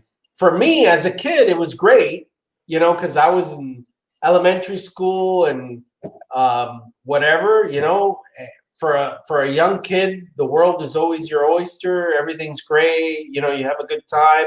You play outside, sports, this, that, and the other. It's great. But from a historical perspective, it's pretty depressing. And it's funny because there's a famous speech that the president at the time, Jimmy Carter, gave that is referred to as the malaise speech. which is basically him trying to energize America because everybody was so depressed at the time, and he was trying to like invigorate them. And hey, this is kind of like a pep talk from the president saying things are going to get better. But we had these gas shortages. We lost muscle cars because of this. Yes, we had all kinds of issues. The music, pop music, was horrible. Rock was good, but pop music sucked. Elvis freaking died in 77. The Hendrix. Beatles broke up in the 70s. They broke up in like 1970. Hendrix died. Hendrix died. You had a lot of You had Genesis, though. Jim Morrison, Janis Joplin, a lot of those folks died very early in the 70s. By 1979, you have the Iranians taking American hostages. So, there's this big downer in the country. Is that the beginning of the bad relations with Iran? Oh, absolutely. Yeah. That's the Genesis, which Genesis was a band that was around in the 70s. Yes, with Phil Collins. One of my favorites. Yes, very But talented. there was good music, though. Pink Floyd, Rolling Stones, Zeppelin, Aerosmith, AC/DC, Queen, Yeah. Black Sabbath. He said rock was good. Exactly. I'm glad you mentioned that, Tank, because again, rock was strong, but pop music was really disco and a lot of other trash that wasn't very good. A lot of disco. How about Jungle Boogie, dude? Again, in retrospect, That was a hit. Better, but you had a lot of other stuff that was really questionable. Is Queen rock? Is Queen rock? Yeah, they're considered classic rock, I guess. All right. You know what else we got in the 70s? Porn? Yeah. No, we got Porn fucking stashes. we got the Rubik's Cube. Damn, and I consider that like an 80s thing, but yeah, I guess it probably came out in the 70s. You have the heavy bush. Heavy bush? I don't mean the president. Yeah, it kind of looked like this. Yeah. Or like this. Yeah, more like that, actually, yeah. For me, also, it was really the beginning of, even though I remember football on and off during that decade, but by 1979, which was Super Bowl 13, the Dallas Cowboys and the Pittsburgh Steelers, which really the first Super Bowl that I really paid attention to and really engaged with. It was sort of the beginning of my football engagement. There was also kind of a sad piece that same year. The Miami Dolphins, who played the Pittsburgh Steelers in the divisional playoffs, lost. But it was really, that team was the last of the 70s team. Bob Greasy was the quarterback. Zonka was the running back. There were still a lot of the same 70s. His second time around, though, right, Zonka? That's why they re-signed him. But, dude, talk about the good shit. Why are we talking about the dying of the Dolphins? We dominated the early 70s. Absolutely. No, he's the depressed. He's talking about all the depressed shit. Yeah, bro. Come on. Well, pop up the audience. Do a Jimmy Carter here, buddy. Well, that's why I'm saying, for me as a kid, it was like super great. But like as a historian, it was kind of depressing. Well, you were a little bit too small to enjoy that early 70s Dolphin shit. Exactly. But let's recap that real quick. The Dolphins in the 70s, and again, they started in 66, so super young franchise. Think of a franchise in their fifth year. They get to the Super Bowl. They lose. They go back, undefeated season. They win. They go back. They win. They go back to the AFC Championship and lose a fucking miracle CAG game to the Raiders. So dominance in the early 70s, really. Oh, absolutely. I mean, at that point, you had a team that went to the Super Bowl 3 times in a row, which until the Buffalo Bills kind of did that with 4 or whatever that number was. It was 4, 4 in a row. You know, that record very early on was the Miami Dolphins, right? and obviously they had an undefeated season in there. So the Dolphins dominated that early 70s time, very, very handily, right up to 1974 when they lost the Sea of Hands games to the Oakland Raiders. And then all of their stars went to the WFL. And then it kind of became the Steelers' decade. That's right. I mean, people forget the 1972, I believe it was the AFC Championship. We beat the Steelers on a fake punt, which was the critical play in that game. I wasn't alive, so I don't remember, but yeah. So, yeah, at that time, it was the Pittsburgh Steelers in the AFC predominantly, the Miami Dolphins. And then on the other side, it was generally either the Minnesota Vikings or the Dallas Cowboys. Let's talk about baseball a little bit. In the 70s, I know towards the end of the decade, the Yankees were good with Reggie Jackson and some of those guys. Let me share my screen real quick. We'll look at the list of World Series champions for baseball. So early portion of the decade, you had the Oakland A's did a three-peat. Is that right? The red team is the champion? Yes, or not the red team, the team on the left.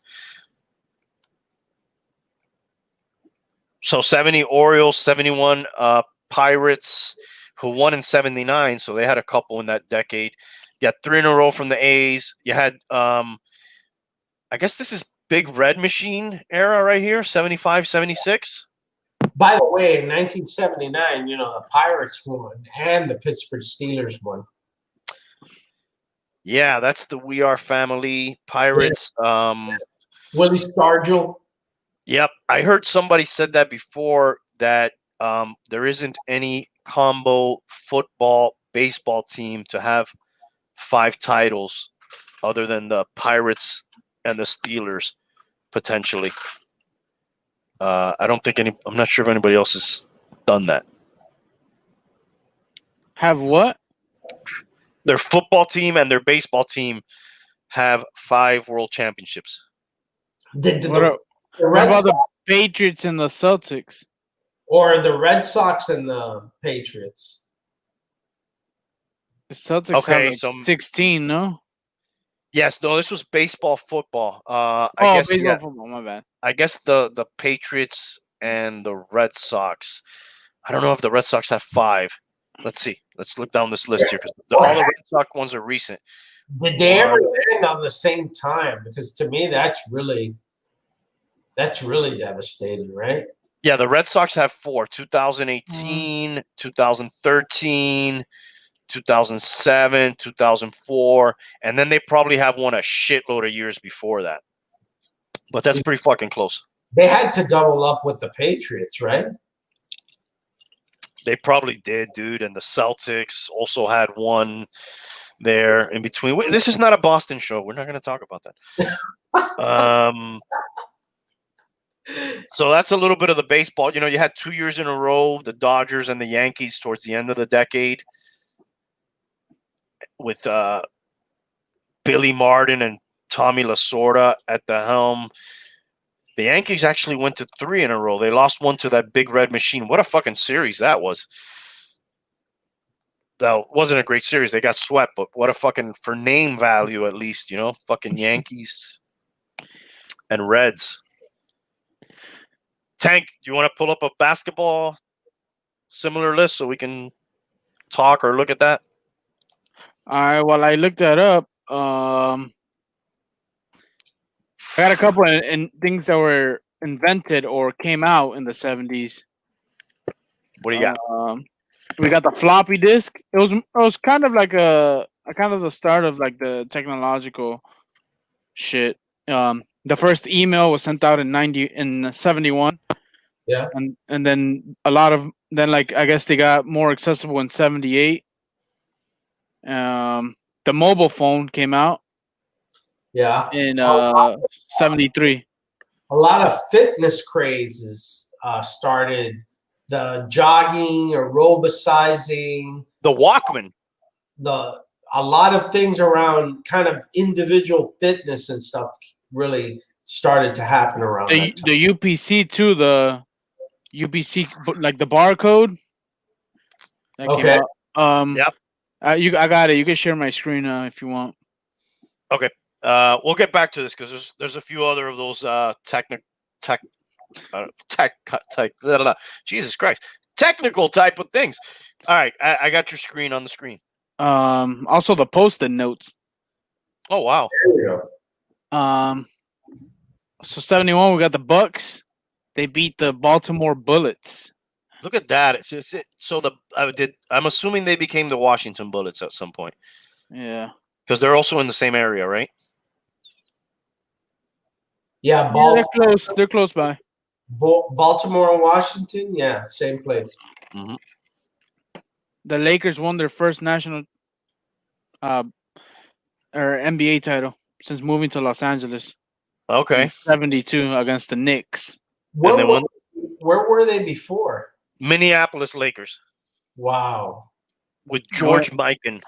They went back I'm to not back. mistaken. Wasn't that like a huge giant guy? Yeah, white guy, if you want to say it. Yeah. Big white guy. We got the Who would Bucks. probably today be like not like a shooting guard size, but he was like their massive center. Oh no, actually this one is different. We have point guards taller than him today. So we got the Knicks, the Celtics. What does it say? That Knicks team was I think like fucking Phil Jackson was on that Knicks team. And Pat Riley? Was Pat Riley on the Knicks or was he on the Knicks also? Yeah, he was on the Knicks, and he may have played with Phil Jackson, Willis Reed, those kind of guys. What's the other guy's name? Frazier. Yes. Clyde Frazier. In 75, the Bullets were already Washington. Oh, look at that. And they lost the finals to the Warriors. Swept, yeah. Supersonics went a couple times. They won to the Bullets. Yeah, we talked about this last show with Sigma. You got the Blazers there, 1-1 with that's the Dr. Jack Ramsey. I really like that team, the Seattle Supersonics, and I love the name too, man. I love the uniform colorway, bro. Yeah, we touched on it last week. Awesome name, awesome colors, awesome uniforms. They got to bring that team back, dude. They've been lobbying for it. Rookie Magic Johnson leading the Lakers to win the 7th NBA in 80. Look at that, dude. Don't forget the Suns, right? We had the Suns 1-1 there in 76. Yeah. And that No, they lost to the Celtics 2-4. Oh, my bad. I'm reading this the wrong way. Okay, and the baseball one, the column on the left was always the champion. Yeah. The highlighted team. Yeah. So the Celtics 1-1 against them. Wow, look at that little run by the Detroit Pistons. Are you looking in the 80s now? Yeah, like 88.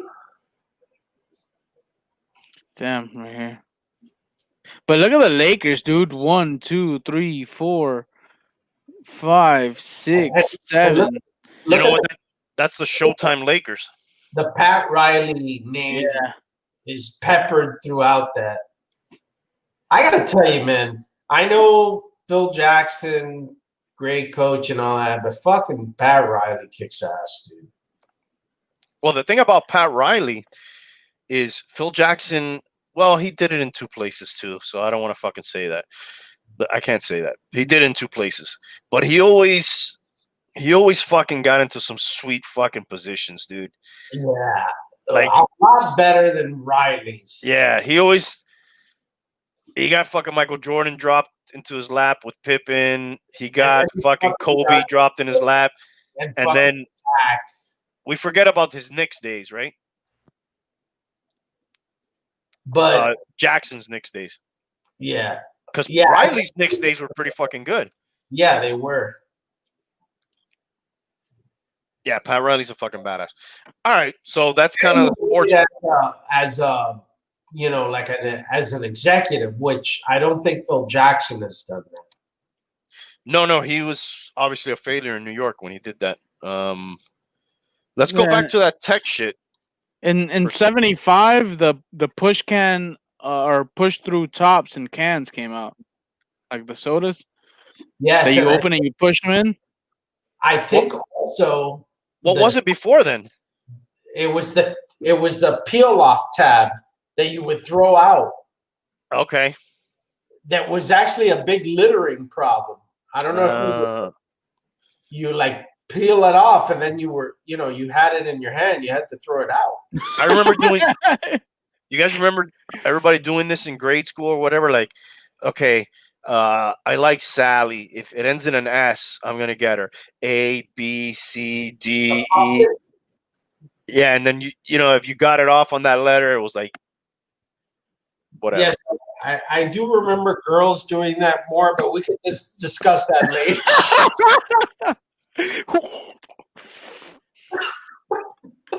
All right. I'll take that one. Let's move on. We're talking about tech stuff. I didn't say I did it. I said, do you remember people doing it? Anyways. Absolutely. By the way, I'm just doubling up on Tank with the tabs. I think that the first diet soda called Tab came out around the 70s too, which was a big deal and was recently finally retired. Tab. I want to have a tab, dude. I would like to have a tab. That's my dog. Apple and Microsoft started in the 70s. Couple of tech things there of note. Tab is a Coca-Cola product. Is it really? I didn't know that, but I believe all of the initial like environmentalist kind of Greenpeace, all of these kind of environmentalist groups and causes really started to happen in the 70s also. Yes. Betamax. Remember Betamax? Yes. That came out in the 70s. The first shuttle, Enterprise. 79, I believe. Yeah. The Concorde. Though the Enterprise, that thing never flew on a rocket. Basically, all that thing did was they put that shit on top of a 747, and then it would take off from the 747 and fly. It wasn't a space shuttle like the 80s space shuttles? It looked exactly like the space shuttle, but it was never mounted on a rocket and launched. It was put on a 747, and it took off from the 747 to show the gliding and landing capabilities of the shuttle. But it never flew into space. Not into space, though. Okay. I didn't know that. All right. It goes to show you how big a fucking 747 is, that it can put a space shuttle on the fucking top of it. And it debuted in the 70s as well, the 747. Yes. Yeah. Actually. Jumbo jet in general kind of did that. Along with the MRI machine too. That's another one, MRI, which it's crazy how much of like daily fabric of life is from this era still today. So because I guess I've been relegated to the more depressing topics, let me continue with that. So who died? From 1968 to 1972 was the most hijackings in the history of the United States and in general in the world, but specifically in the United States. In that time, there were 130. Think about that. 130 hijackings from 1968 to 1972. Hijackings, they call that the golden age of hijacking. That's like 40 a year. Hijackings were out of control during that period of time. And my favorite one of those, D.B. Cooper. Absolutely. Yeah. Which we touched on extensively on the show. But I love that one because nobody was hurt. Yes. Other than the insurance company. There was also the birth of kind of terrorism. As far as Islamic terrorism, there was also the famous raid on Entebbe, which was basically the hijacking of an Air France passenger airplane that was taken to Uganda.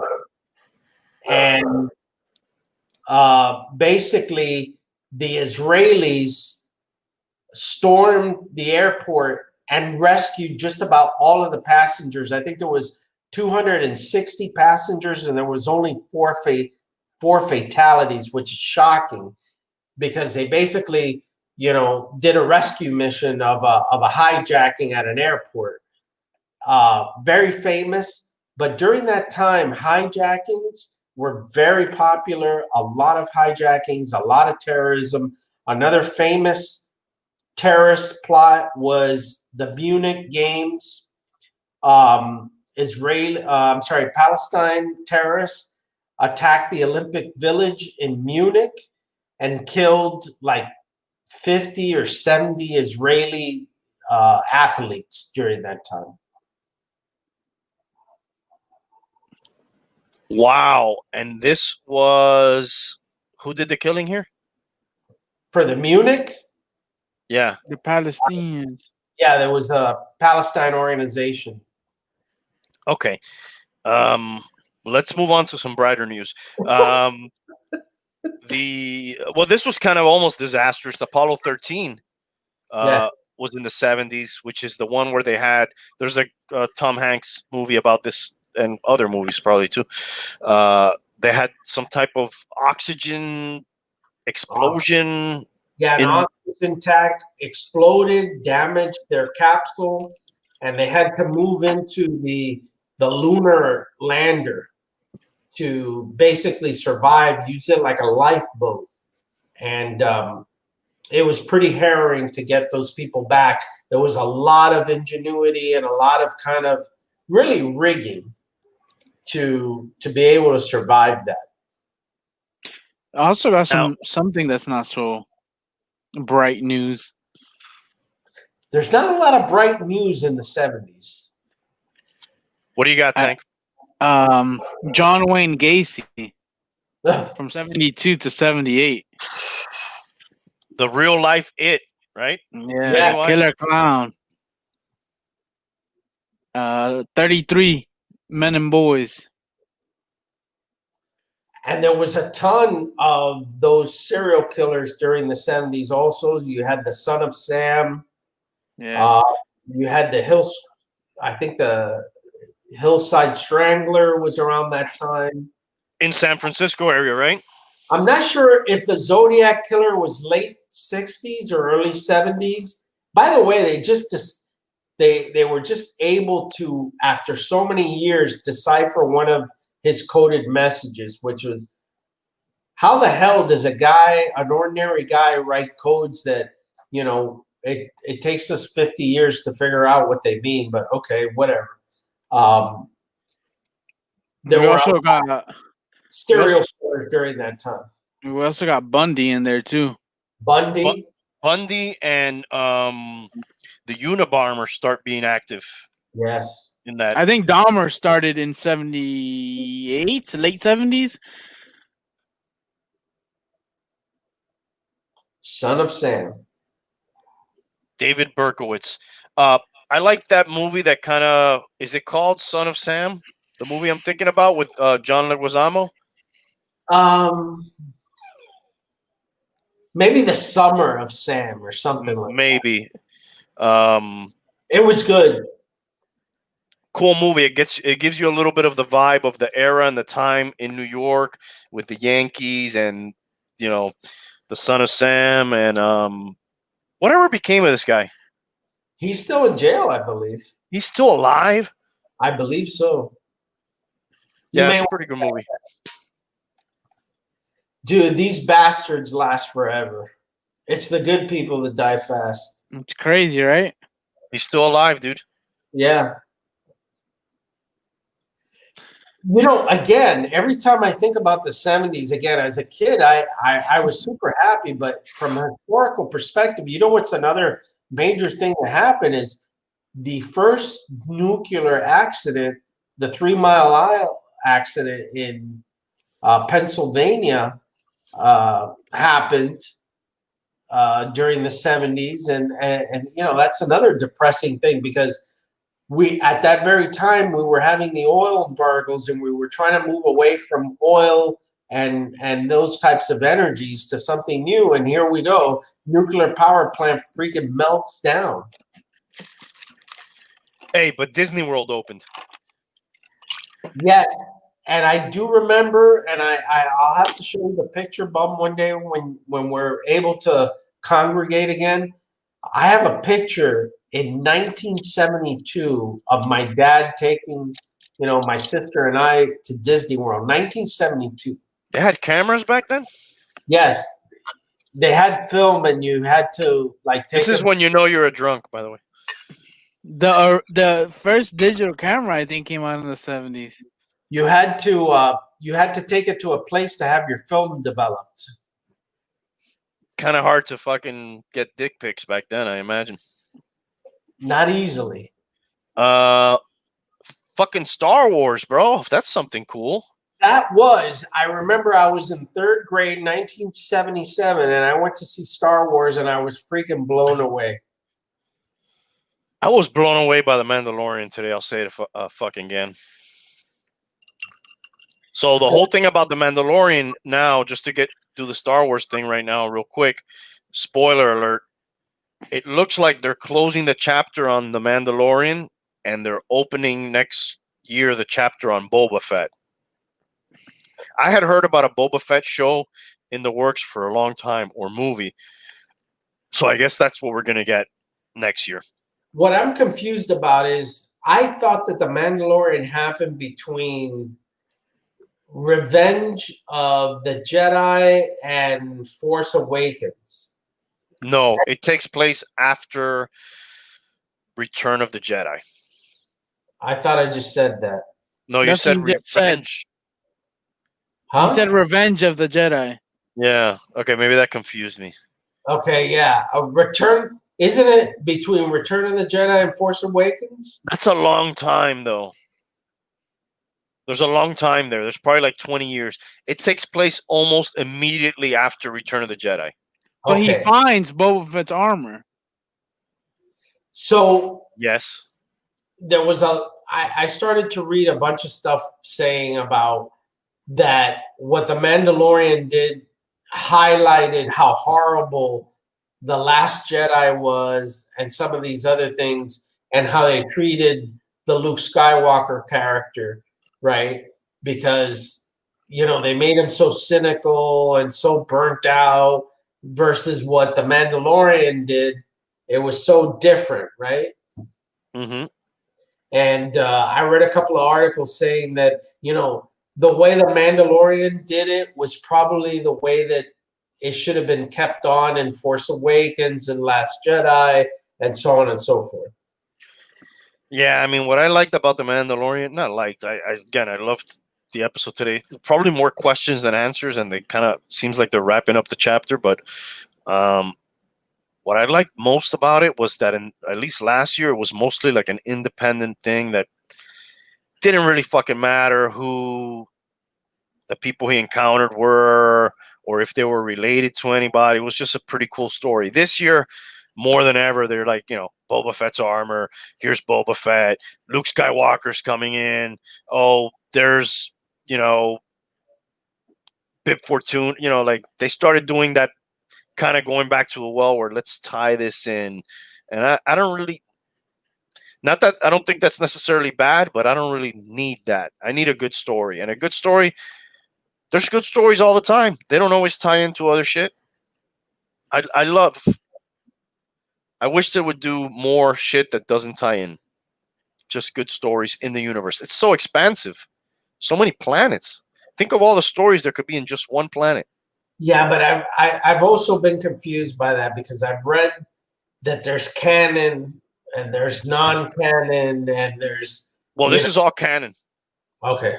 Yeah, everything in this thing is canon.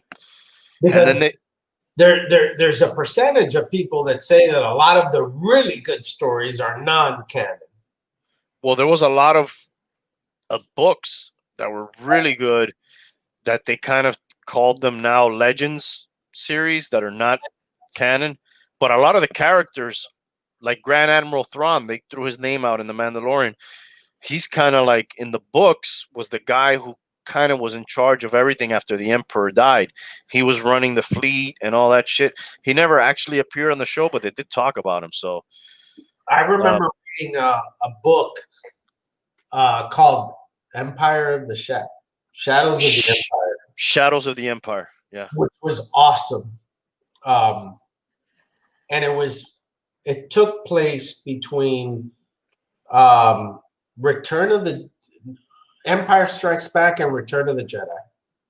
I think is where it took place, and it was awesome. The characters, the information, it got into so much more detail about Darth Vader and some of the things that it talked about what Darth Vader had to do to maintain who he was, and a lot of the things that he did to, be ruthless and all these kinds of different things. It was really interesting. Yeah, but that book shows you how Luke Skywalker goes from being a rookie to kind of a badass when he goes to see Jabba. Yes, and building his own lightsaber. Right. Really interesting stuff, and I really appreciated that. But then later to find out that that's not considered really canon. Right. They could probably throw that in and still fit. So I go back to what you said. It really should be about the story, and a lot of that stuff sounds like. Another one is the Adventures of the Rogue Squadron. Yeah, those are cool. That is supposed to be a very detailed explanation about those adventures with Wedge and Porkins, and and then a lot of that is not canon. Yeah, again, those are probably some that they could slide in there if they wanted, because I don't think they're gonna contradict with a lot of I know this guy's your favorite fighter pilot. Contradict with a lot of the existing canon stories. That was my favorite fighter pilot, because this guy, I know that I could ask this guy where there would be a good area to eat chicken wings, and he'd tell me a good place to eat. I don't trust those other guys. If I would have asked them, hey guys, like, where could I go eat something? I know I wouldn't get good information from Wedge and Tilly's, but Porkins, I get the best food. He'd probably take you. Yes. Absolutely. It'd be like in Tatooine, 2 parsecs past Jabba's palace. There's a little Tusken Raider hut. You can get the best fried womp rat in all of Tatooine. And there'll be 2 chicks that'll bring it out to you with their ass. Whoa. Family show, bro. Family show. All right. Take it easy. Hey. We're getting way off track here, though. Wait, so since we're on movies, I know this is gonna be like whatever to you guys. It's fucking a no-brainer. But I watched this movie, and it's probably my fucking like top 5 favorite movie. Inglorious Bastards. Oh, I love that. I love it. Good fucking movie, bro. Excellent. Like real good. Au revoir, Shoshana. I love that movie, dude. Dude, that Nazi. The Nazis. That SS, that Landa dude. He plays such a good fucking role. He makes you fucking hate him, bro. Nazi. I love when he carves up his head, but before he does, he's like, I imagine you're gonna take off. I'm paraphrasing here. I imagine you're gonna take off that nice Nazi uniform you have when you go back home. And when I hear that, you know what I think of? I think of all these fucking Patriot fans of the last 20 years, and that's their Nazi uniform, and they've probably been taking that off this year, because I don't fucking see those people. I don't fucking hear those people. They're gone. black hole swallowed them. I don't know where they are. Then when they're supposed to be Italian to sneak into the premiere, he tells them, "Oh, Buongiorno. and he's like, pronounce your name." He's like, Garlami. It's supposed to be like, Garlami, but he's like, Garlami. He's like, say it again, Garlami. He's like a And real fucking. He He's a goes like real this when he fucking says it. Southern. Real good fucking movie, bro. Buongiorno. Yeah, excellent. Pretty Speaking cool. of movies, what we had some of the big stars, were Eastwood, Wayne, Burt Reynolds, Pacino. What were some of the big movies in the 70s? Godfather? Absolutely. Well, both Godfathers, right? Yep. A lot of you had the Deer Hunter, still in that range. Mm-hmm. Taxi Driver. There was a ton of movies, and you know what? What a lot of people say is, you're talking about the movies. A lot of people consider that the golden age, or I'll leave you for just a second. Continue. Sorry. Second golden age of television. You had some television shows that were groundbreaking, super controversial, like All in the Family, MASH. They talked about issues that are now, just kind of regular stuff, but they talked about, homosexuals, gun control, all these racial issues, all these different types of things. And they were talking about it then in a very non-political way.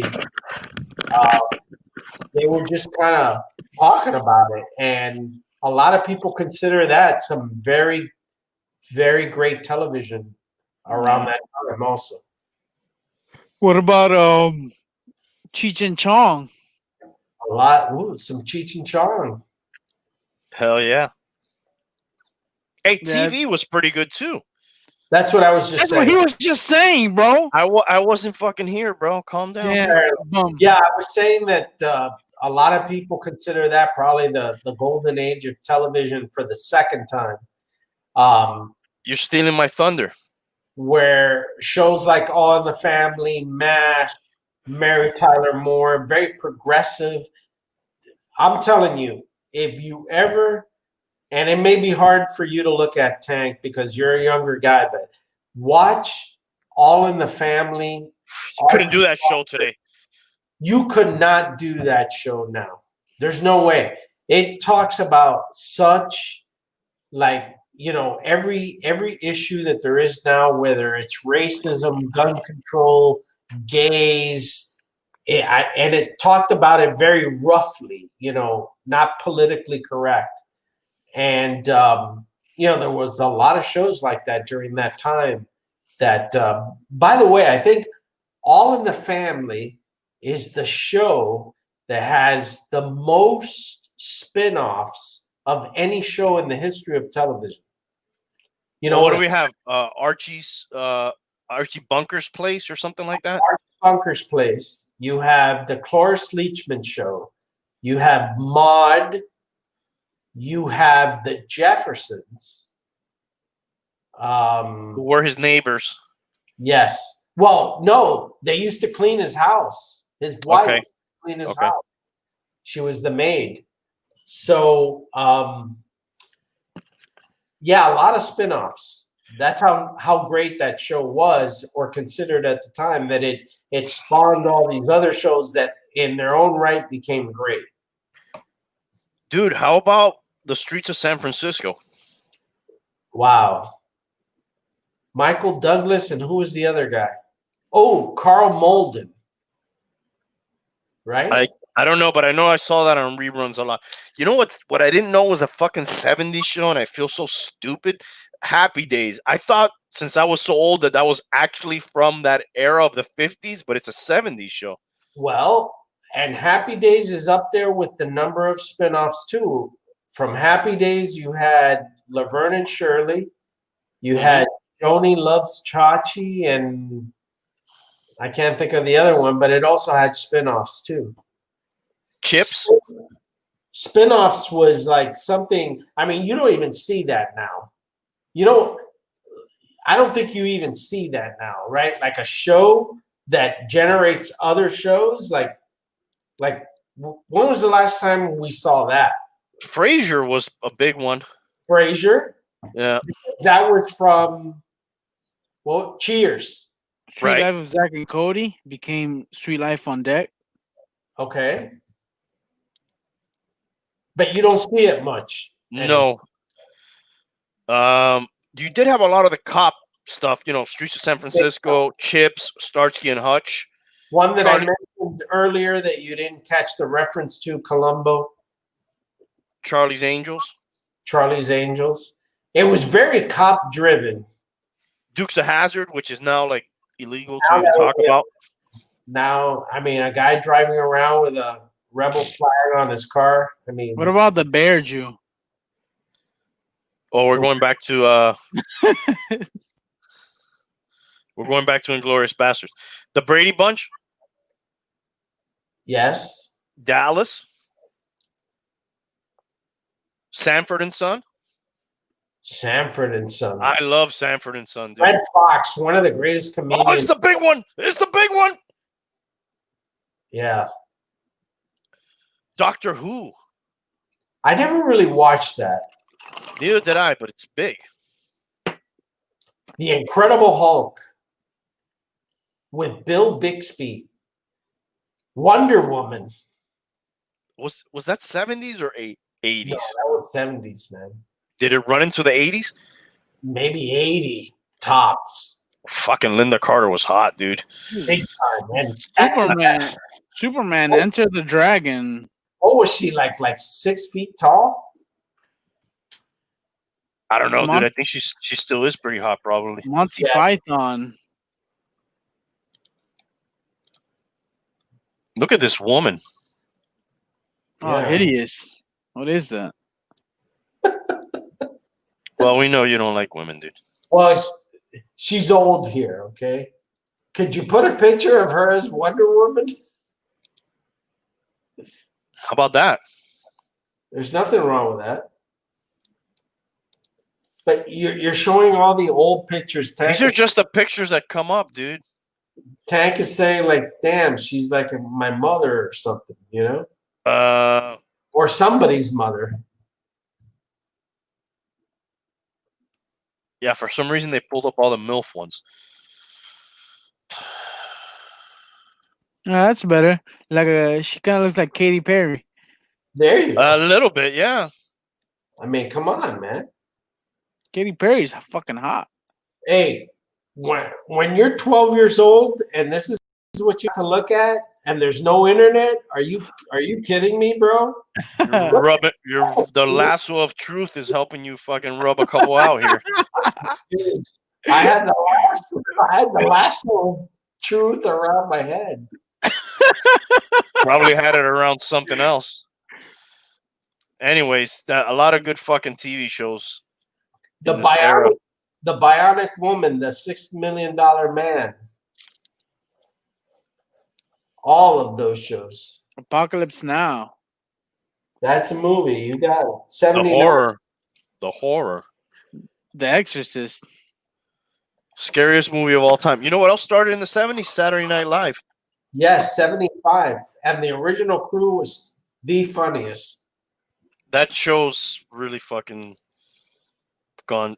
HBO started in 72 also. Mad Max.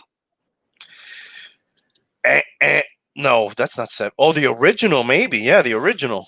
Yeah, the original may have been 79. 79. Yeah. A lot of the groundwork for the gaming world right now was laid out in the 70s too. You had Pong, the first microprocessor. We talked about Microsoft, Apple, and a lot of the other shit. So like a lot of the video game stuff, home computer, the first successful home computer, probably. So you had a lot of that that groundwork. Jaws, dude. We didn't even talk about Jaws. 1975. There was also Clockwork Orange. There was also a lot of silly shit, like Pet Rocks. or slap shot. Hey, we got Ashton Springer, not to be confused with Ashton Kutcher. He's asking one of the top names in the league here, Kiki Cote or Cole Beasley, PPR. And I gotta go with one of the bums sayings here. If you're making kind of this decision, I guess at least you're in the playoffs if you're making these kind of decisions, but that's kind of a tough decision to be making, right, Bum? Yeah.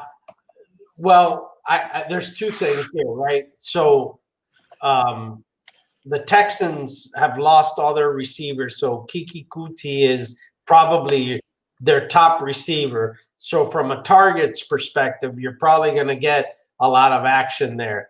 But Cole Beasley has been very hot as of late with Josh Allen.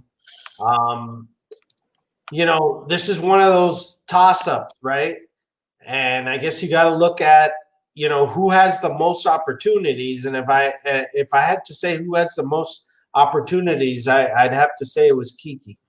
He is playing that stout Colts defense, but the only receiver. Right. And then Beasley's getting the Broncos. Which is not shabby, but, they got Diggs, they got, their running game, they got some different things there. But Cole Beasley has been, to your point, the hot hand. Yeah. He has 838 yards in the season so far. So what's your verdict? If I would look at the last 4 games for each of them and decide that way. And I think Cole Beasley may edge him out on that basis. Well, let's look at them. Here's Kiki Cote. Kuti. Yeah. Wow. So he's only gotten over 10 points one time, but he's gotten you close to 10 points twice. And then let's take a look at Beasley. I would say his numbers are much more spectacular than that. But I may be wrong. He's gotten you over 10 points almost every time. The one time he didn't do it, he got you 9 points. So he's been a little bit more steady of late. Denver gives up the fewest fantasy points to wide receivers this year. Something to keep in mind. Dude, I would probably lean to Kiki QT just because of what you said, the production. Volume. Yeah, he's going to have volume. He had a big game against the Colts last time. All right, yeah. Ashton, you sound like you know who you're going with. You're probably right on that. I would. And just based on the name alone, you probably want to go with Kiki Kuti rather than Cole Beasley. Let us know how that works out for you, Ashton. Cheers. How about bell bottoms, dude? Horrible. Off the Wall came out. Michael Jackson's debut. I got to tell you, that's one of my favorite Michael Jackson albums. I think that's awesome. But again, I had a big problem with pop music during the 70s. Again, rock music, pretty good. Pop music kind of really sucked, man. But with that album, I guess it got a little bit better towards the end. Yes. We talked about space and shit like that. We didn't mention Skylab. That was launched in the 70s with like leftover gear from the Apollo missions. Yeah. Which was like the first space station. And then what year did it come down? In the 80s, I think it came down. It disintegrated and fell apart. It didn't last a long, long time. Yeah. And then we had Mir, which was the Russians thing. Yeah, I don't think we mentioned Rocky, dude. That's another big one. Yeah, Star Wars we talked about, Ashton. Thank you, brother. Yeah, Rocky, dude, fucking awesome, man. Yeah. You hear that fucking music, you want to fucking fight somebody, right? Absolutely. That's I fucking put that song before I played you in my fucking fantasy game. You know what's shocking? That when I was looking at my 70s information, and I've never even seen this fucking movie, but apparently Sylvester Stallone did a sequel to Saturday Night Live called Staying Alive. Didn't they make Staying Alive? He made the sequel called Staying Alive. And apparently, from a box office perspective, it was super successful, but it's panned as one of the worst movies, critically, one of the worst movies of all time. I never saw it. I do remember seeing Staying Saturday Night Live at least once, but yeah, that's pretty shocking. Saturday Night Live is pretty good, dude. It's okay. I'm not a big disco guy. I suffered during this time. Big time. I just imagined you in his suit doing his dance moves right now, and yeah, it doesn't like.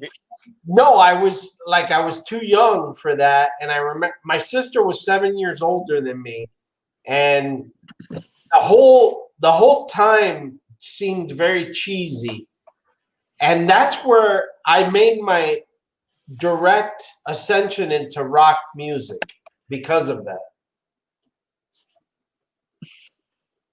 Don't like disco music? Not really. Even What a though little Donna Summers. I do like my Donna Summer. I do like how Quentin Tarantino uses some old funk and some old disco in his movies, but generally speaking, the music was kind of trash. I do like Blondie, you know, and some things like that, but again, more on the rockish side. It's worth a watch. Saturday Night Fever. Just for the era. Look up Saturday Night Staying Alive. Look at that.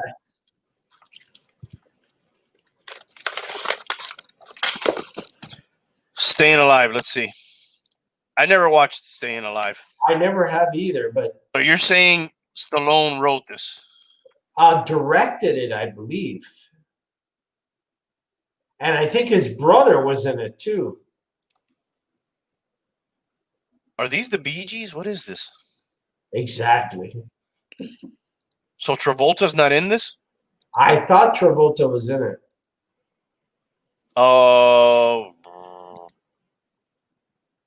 I don't know what. I keep getting the Bee Gees here. I don't know why.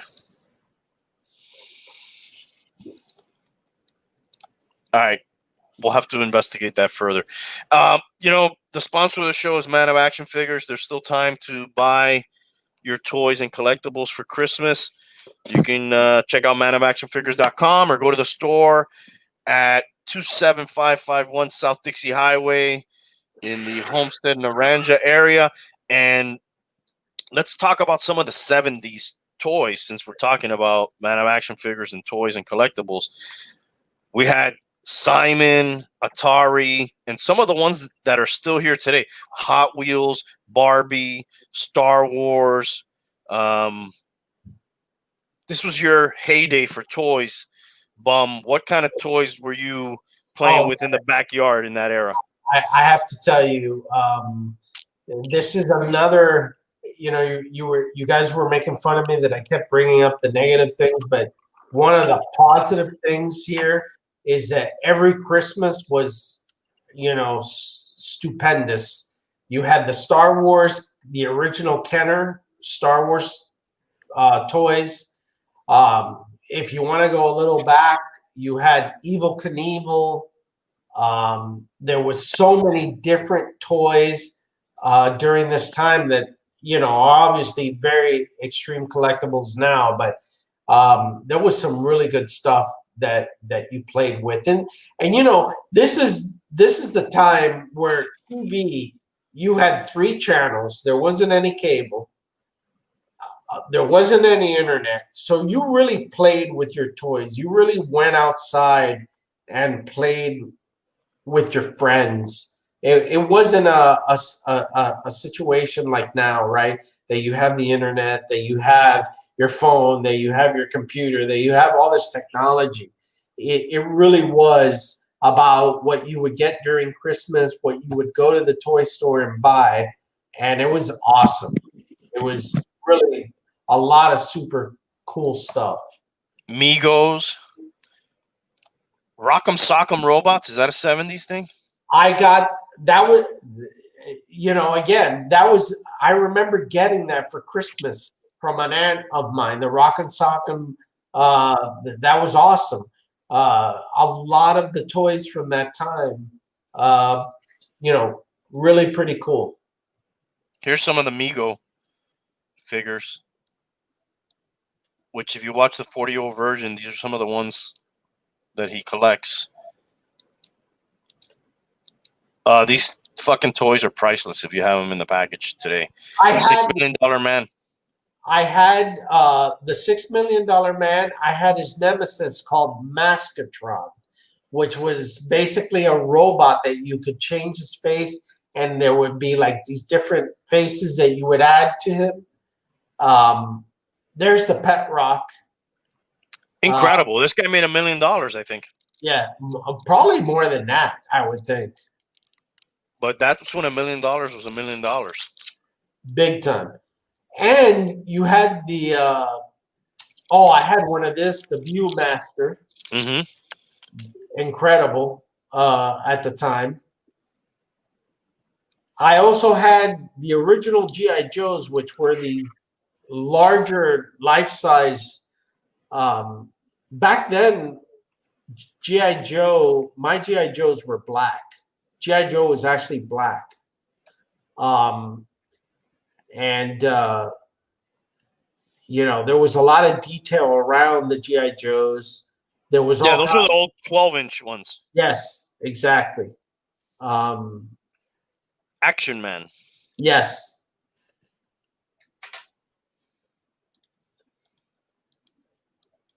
I had that the Fisher Price. There was a lot of toys around Fisher Price. There was also the Tonkas, which were huge. Tonka was like a real fucking die-cast, heavy-duty. Oh, like, man. you could fucking kill somebody with one of those things. I was going to say, you throw a Tonka trunk at somebody, you'll kill them. I mean, this was heavy metal, heavy plastic, heavy die-cast metal, super rugged. You could actually, like, carry sand in it, or rocks. This wasn't like a cheap plastic toy that would fall apart. Stretch Armstrong, is he a 70s thing? I had Stretch Armstrong. Yeah, definitely a lot of classic toys. Yeah, I remember in the 80s, dude, when I had, my G.I. Joe, and there was a lot of Transformers and He-Man. Like, you had to use your imagination and shit, dude. Like, and it was so, now they would say it was so, like, politically incorrect, but, like, the toys, obviously I had a sister who was 7 years older than me. Like the toys that she would get like an easy bake oven where you could actually make little cakes and cupcakes, and then we would eat them. It was like, so they put the girls to cook and work. Yeah, my daughter, I gave one to my daughter a couple years ago. They still make that. Well, we had like useless shit to play with, that didn't do anything. I had that Evel Knievel with the spin. It was awesome. Evel Knievel, and that's another thing of the 70s. Evel Knievel was huge in the 70s. All of his jumps, a lot of his more historic events happened all in the 70s. Look at this thing, dude. You could get fucking tetanus fucking playing with this thing. Did the wheels move? Yeah. For sure. For Tank, this is probably like a museum piece, right? Yeah. Yeah. Oh, the little AFX cars on the track. Mm-hmm. That was a big thing. Board games. I remember board games were a big deal Speaking in the spell. 80s. The speak and sell. Yep. Not sell. Spell. I remember one year getting the Death Star, the Kenner Death Star, as a toy. That was like my main toy that I wanted that year, for Christmas, and I got it. Man, that put I'm sure, like, my mom was a single mom. I'm sure that was freaking pricey even for that time, but that was badass. I wish I would have kept it. I was just a dumbass, and I don't know what happened to that shit. Probably blew it up or something, but Yeah, a lot of those toys ended up in like hand-me-down situations, and then they were gone forever. We talked about basketball a little bit, jumping all over the place. The ABA NBA merger also occurred during this era. And how about the waterbed? yes, I had a waterbed later. I had one. Yeah, not in the 70s, but I did. Right, it was in the 80s. For me, it was in the late 80s, maybe early 90s. When did you have it, Go? Early 2000s. Okay. Yeah. They say they're still kind of good for you because kind of like a posturepedic now where there isn't any one part of your body holding your weight, that kind of distributes that. Right. I thought it was pretty cool. They're still around. You can still get one. Dude, I want to give another shout out to, what is it? I can't remember her fucking name here. I jotted it down. Mackenzie. She's Jeff Bezos' ex-wife. Oh, like I could envision her picture, but I don't know her name. Her name is Mackenzie. A lot of colleges, small colleges don't have enough money to go around for each student and things like that. Some of these small schools have some as low as $7,000 per student. When you're talking about Ivy League schools, some of them have over $100,000 per student to invest in their education. And she just gave recently $4 billion. That's with a B. Billion. Can you find out her name for me, Tank? So I don't. Mackenzie Scott. Mackenzie Scott, thank you. Jeff Bezos' ex-wife, who shot up to the ranks of the richest woman as soon as they got divorced. But I don't want to say unlike him, he has donated money, but like the amount that she's donated compared to her wealth is outstanding, dude. And the fact that she's doing that for schools, I gotta shout her out because like that's a lot of fucking money. And I know she has a lot of money, but it's also for it's a good thing to help out some of these smaller schools that don't have as much money to go around, because some of those small schools, people make it to them, even just getting to attend it is a fucking major thing for those people. But getting through it, is a whole nother story, right? So shout out to her. Tank, do you remember the story behind, like, there was a whole story behind how her and Bezos broke up? There was something about a text, or do you guys remember that whole thing? There was some dick pics at one point. I don't remember. Yeah, something like that. But I don't remember if the dick pics had anything to do. I do know that he was like, he kind of went from one to the other. Like they Or was it that some media outlet like hacked their phone and got information, and yeah, there was something to that. it was complicated. I think is what it was. I don't want to search Bessel's dick pic on this computer because that would just like that would be on my search history there. Oh, no, I don't want you to do that. Yeah, but there was some dick pics involved. I don't know if it had to do with the breakup. I do know he kind of jumped from one to the other. He kind of did like the upgrade, like Amazon says, if you like this, you might like this. Well, he did one of those with his romantic situation. Good old Jeff. He had a mistress. Yes, which is now his wife, I think. No, he didn't get married again, did he?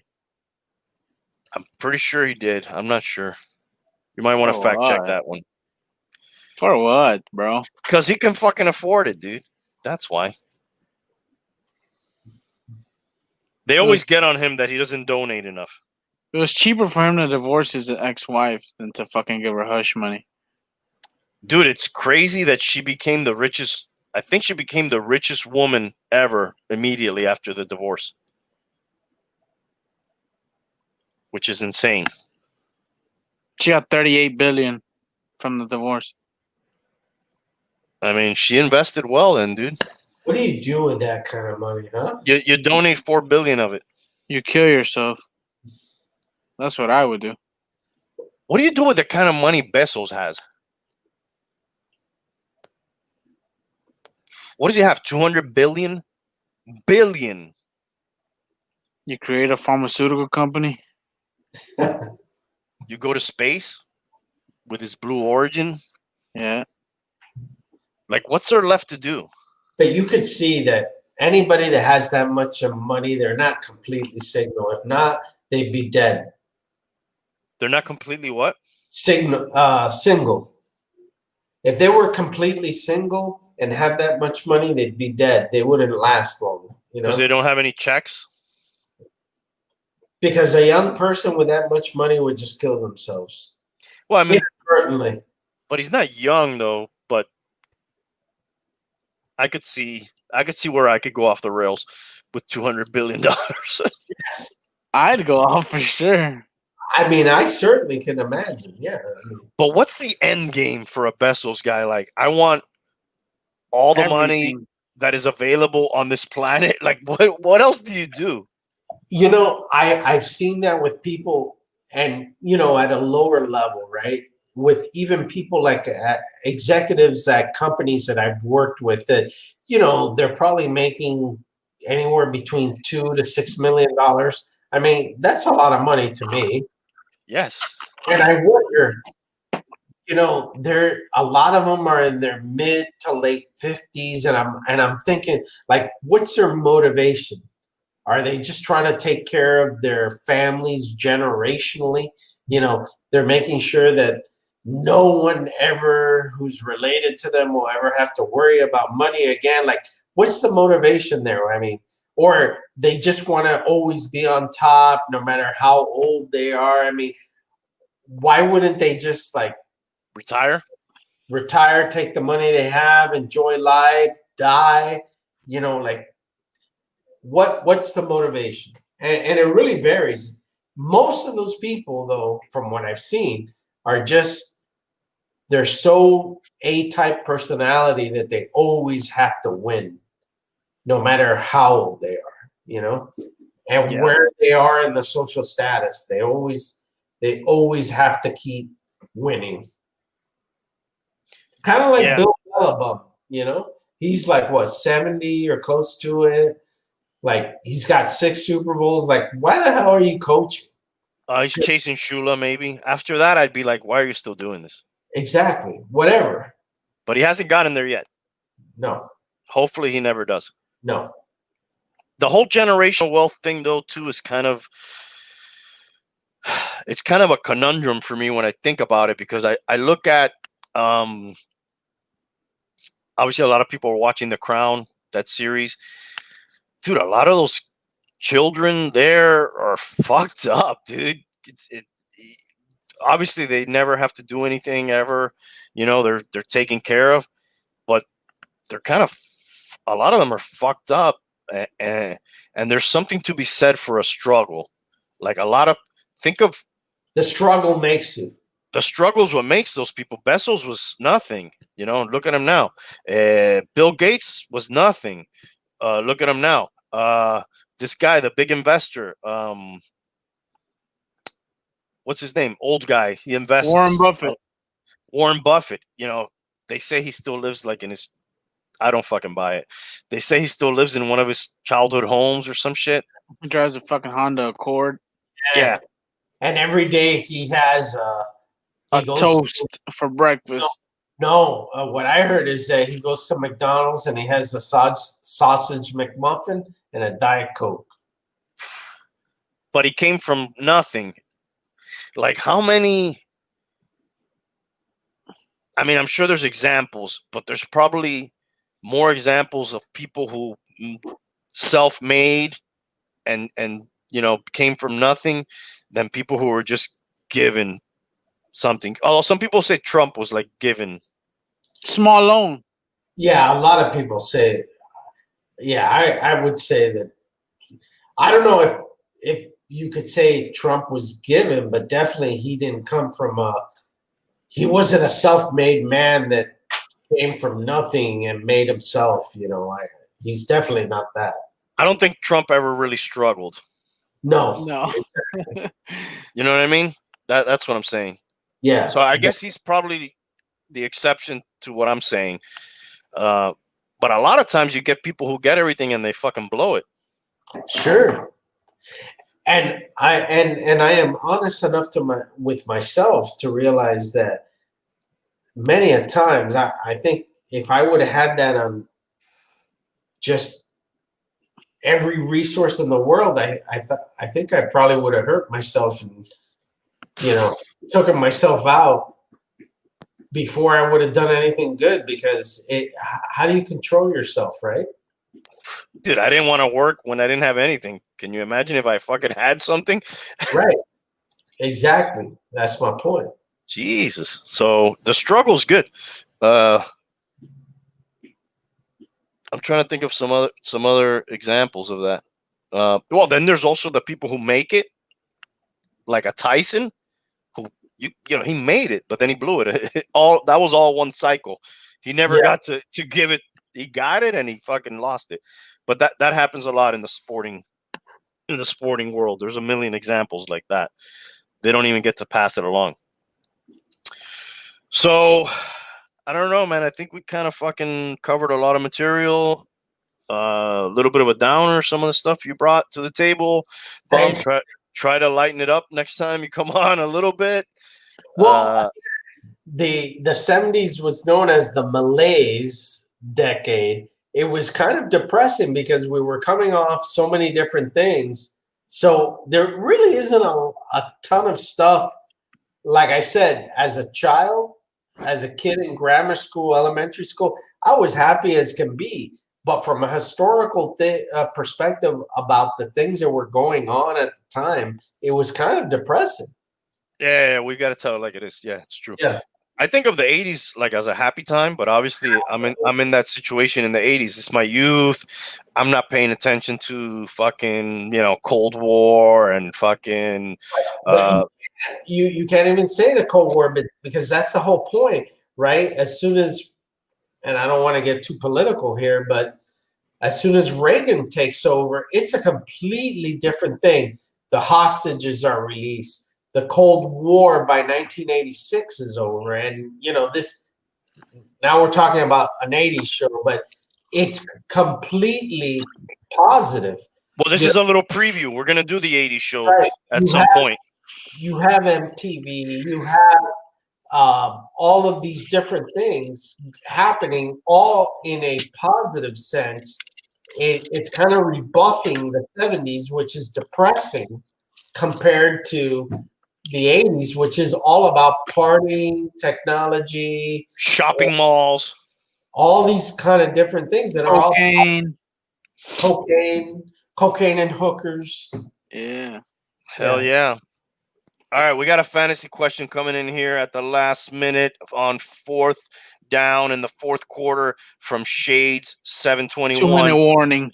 2-minute warning here for Shades, and he's wearing his shades in the picture too, so I see why you're called Shades. Starting JT, need one more in standard scoring between Raheem Mostert and David Johnson or Harris.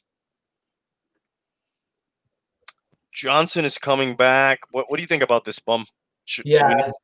Johnson's coming back from COVID. He's playing the Colts' staunch defense. And I think they're going to be behind, so I don't think they're going to run the ball too much. Yeah, he could find himself Harris out of the game. Harris plays the Dolphins, who have been stingy on the ground. And who does Mostert play, Goat? Let's see. Raheem. He wants to know if Mostert is a must start here. Let's see. Raheem and the Niners are up against the stinking Dallas Cowboys. Mostert. I'd go with Mostert here, man. I mean, he's got the best matchup. That's just me. He looks like he's been cleared to play. He's dealing with a little bit of an ankle. Yeah, I don't like the game situation for Johnson. I agree with you there. Harris, fuck, man, I hate going with Patriot fucking running backs. You never fucking know with this fucking lunatic what he's going to do. I'd probably by default go with Mostert. You must start Mostert, I would say. And I believe Jonathan Taylor is the JT. Oh, there was one more play? I'm sorry, I didn't. No, the one that he's starting. Oh, he's starting. Okay, yeah. There you go. He's already got that one down. Yeah. So I'd lean towards Mostert. But look, man, these are the kind of decisions people are dealing with in this COVID. And I think besides COVID, we've had a lot of fucking other injuries because practice time's been down, no preseason. So, it's funny to hear a lot of these questions for people that are in the playoffs. Not everybody's in the playoffs here in our league. So we can't, that's not a given. Just one more jab for you. No, absolutely. And that goes back, I keep saying it, to the set it and forget it, Yeah, that's been hard to do this year with anybody. There's no doubt. And when I look at the times that I've won, it's been the times that I'm least looking at that roster and saying, man, what do I do here? Are you joining my league? I'm sorry? Are you joining my new league next year? If that's an invitation, I'm joining. Of course it is. Yeah. I will say I'm going to have to drop a league because I do feel that, I'm sort of taxed. But I could see myself getting reinvigorated by some other challenge. And, some of the things that we've talked about, like a roto style, that would be different and challenging. I think it would be interesting. Yeah, something to change it up, man. It's the league we're in. It's cool, but I need something new. I will say it would be hard for me to leave this league only for the mere fact that in my entire life, there isn't anything that I've done as consistently as play in this league. In my whole life, I'm 52 years old. There's nothing that I've done, so consistent as being in this league. So it would be difficult for me just to leave it. If I play in another league, it'd probably be your league and this one. But there's not too many things that I've done this long. It's a little fucking easier for me to leave, dude. Okay? You shouldn't, because I told you, you're like a charter member. The league started in 2003, and you started in. You don't want me to leave because most of the times that you win, part of the money has come from me. So it's really easy for me to leave. There's not a lot keeping me there. No, I'm just saying that it's something that we've been involved with. These guys are not like assholes. think, for the most No, part. everybody's there. I mean, if anything, I'm the biggest asshole in the league. I'm probably, but Another thing that I win in the league. but you know, it's like, Hey, and if I'm the biggest asshole in the league, that means and that's people pretty are not good. that bad. Exactly. So, I think that I would enjoy the challenge of something different from your league, but by the same token, these are people that I've known, Oh yeah, I you like know, those people. for 17 years. I'm sure they like me and my contributions. And they may not like me, and I don't really care, and I don't think that's how it's judged, and you shouldn't worry about that either. It's just a mere fact that how many things could you say you've done for 17 years? How many? I've followed the Dolphins for 17 years or more. No, more. Yeah. Oh, I yeah, mean, more. you've known your parents obviously longer. You have friends that probably you've known about that time or longer, but it's not many, right? Well, yeah, I've known you for a bunch of years. I've known Raul, who's not here today, for a long time too. Yeah, it's definitely, I haven't been involved with something probably that long. It's hard to just kind of walk away from something like that. But having said that, there is some other leagues that I could trim off and kind of focus. Look, we have Tank. He's going to play fantasy football for the first time, and he's the perfect person to add to our winnings because he's not going to win in his first year for sure. I don't know.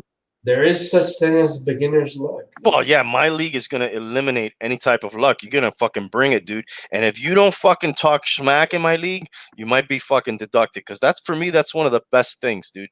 Talking smack, dude. I remember when we first played, dude, everybody was talking shit. There was a lot of healthy, not – it could get off the rails a little bit, but, healthy – smack talk like almost every week. Whoever was playing with each other would call each other out a little bit, and there was always some ribbing. I try to bring that back a little bit this year to the league, with Manny. I think we've had that this year. I think the last 2 years is probably the most crap that we've talked in probably 7 or 8 years. But half of that comes from me I've never won, so like I shouldn't be, but well, somebody's got to do it. It is what it is. Just like I'm the only one that trades. Nobody trades in this league that we're in. That's Dude, another.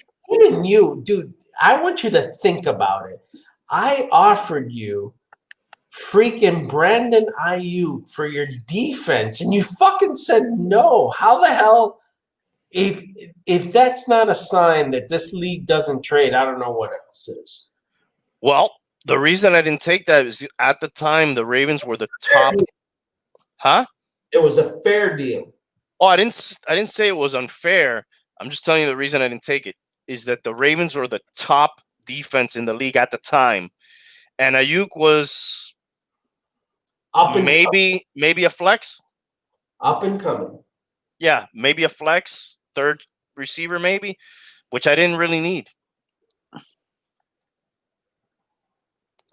I don't know why he's laughing at you. Because of the trade? I don't know. So that's why I didn't take it. But, I'm excited to start the league. I'm excited to eliminate some of the luck. It's like the XFL. Probably will fail after 1 year, but we're going to have fun doing it. That's the whole fucking idea of it. If you're watching, go ahead. Smash the thumbs up, subscribe, and Merry Christmas to everybody out there. We're not going to see anybody before Christmas probably on here. Or happy holidays for those that we offended. For what? Happy holidays for those that we offended. Okay. To all you Redskins fans and you Indians fans out there, happy holidays. Happy Kwanzaa. Happy Kwanzaa. Happy Hanukkah. Yom Kippur. Boxing Day, Nochebuena, Los Tres Reyes. What else? What does Satanists celebrate? What? Los Tres Rey Magos. Los Reyes Magos. Yeah, there you go. Yeah, Los Reyes Magos. And whatever, man. Be safe. Have fun. Careful with the COVID. And We'll see you next time, guys. Can I play the music? Is it going to play? Is it playing? I don't know. Yeah. Very, very low. It's playing very low. He's got the drumsticks out. You got to play the live drums one day. All right, fellas. Thanks, Tank. Thanks, Bum. Thanks, everybody out there.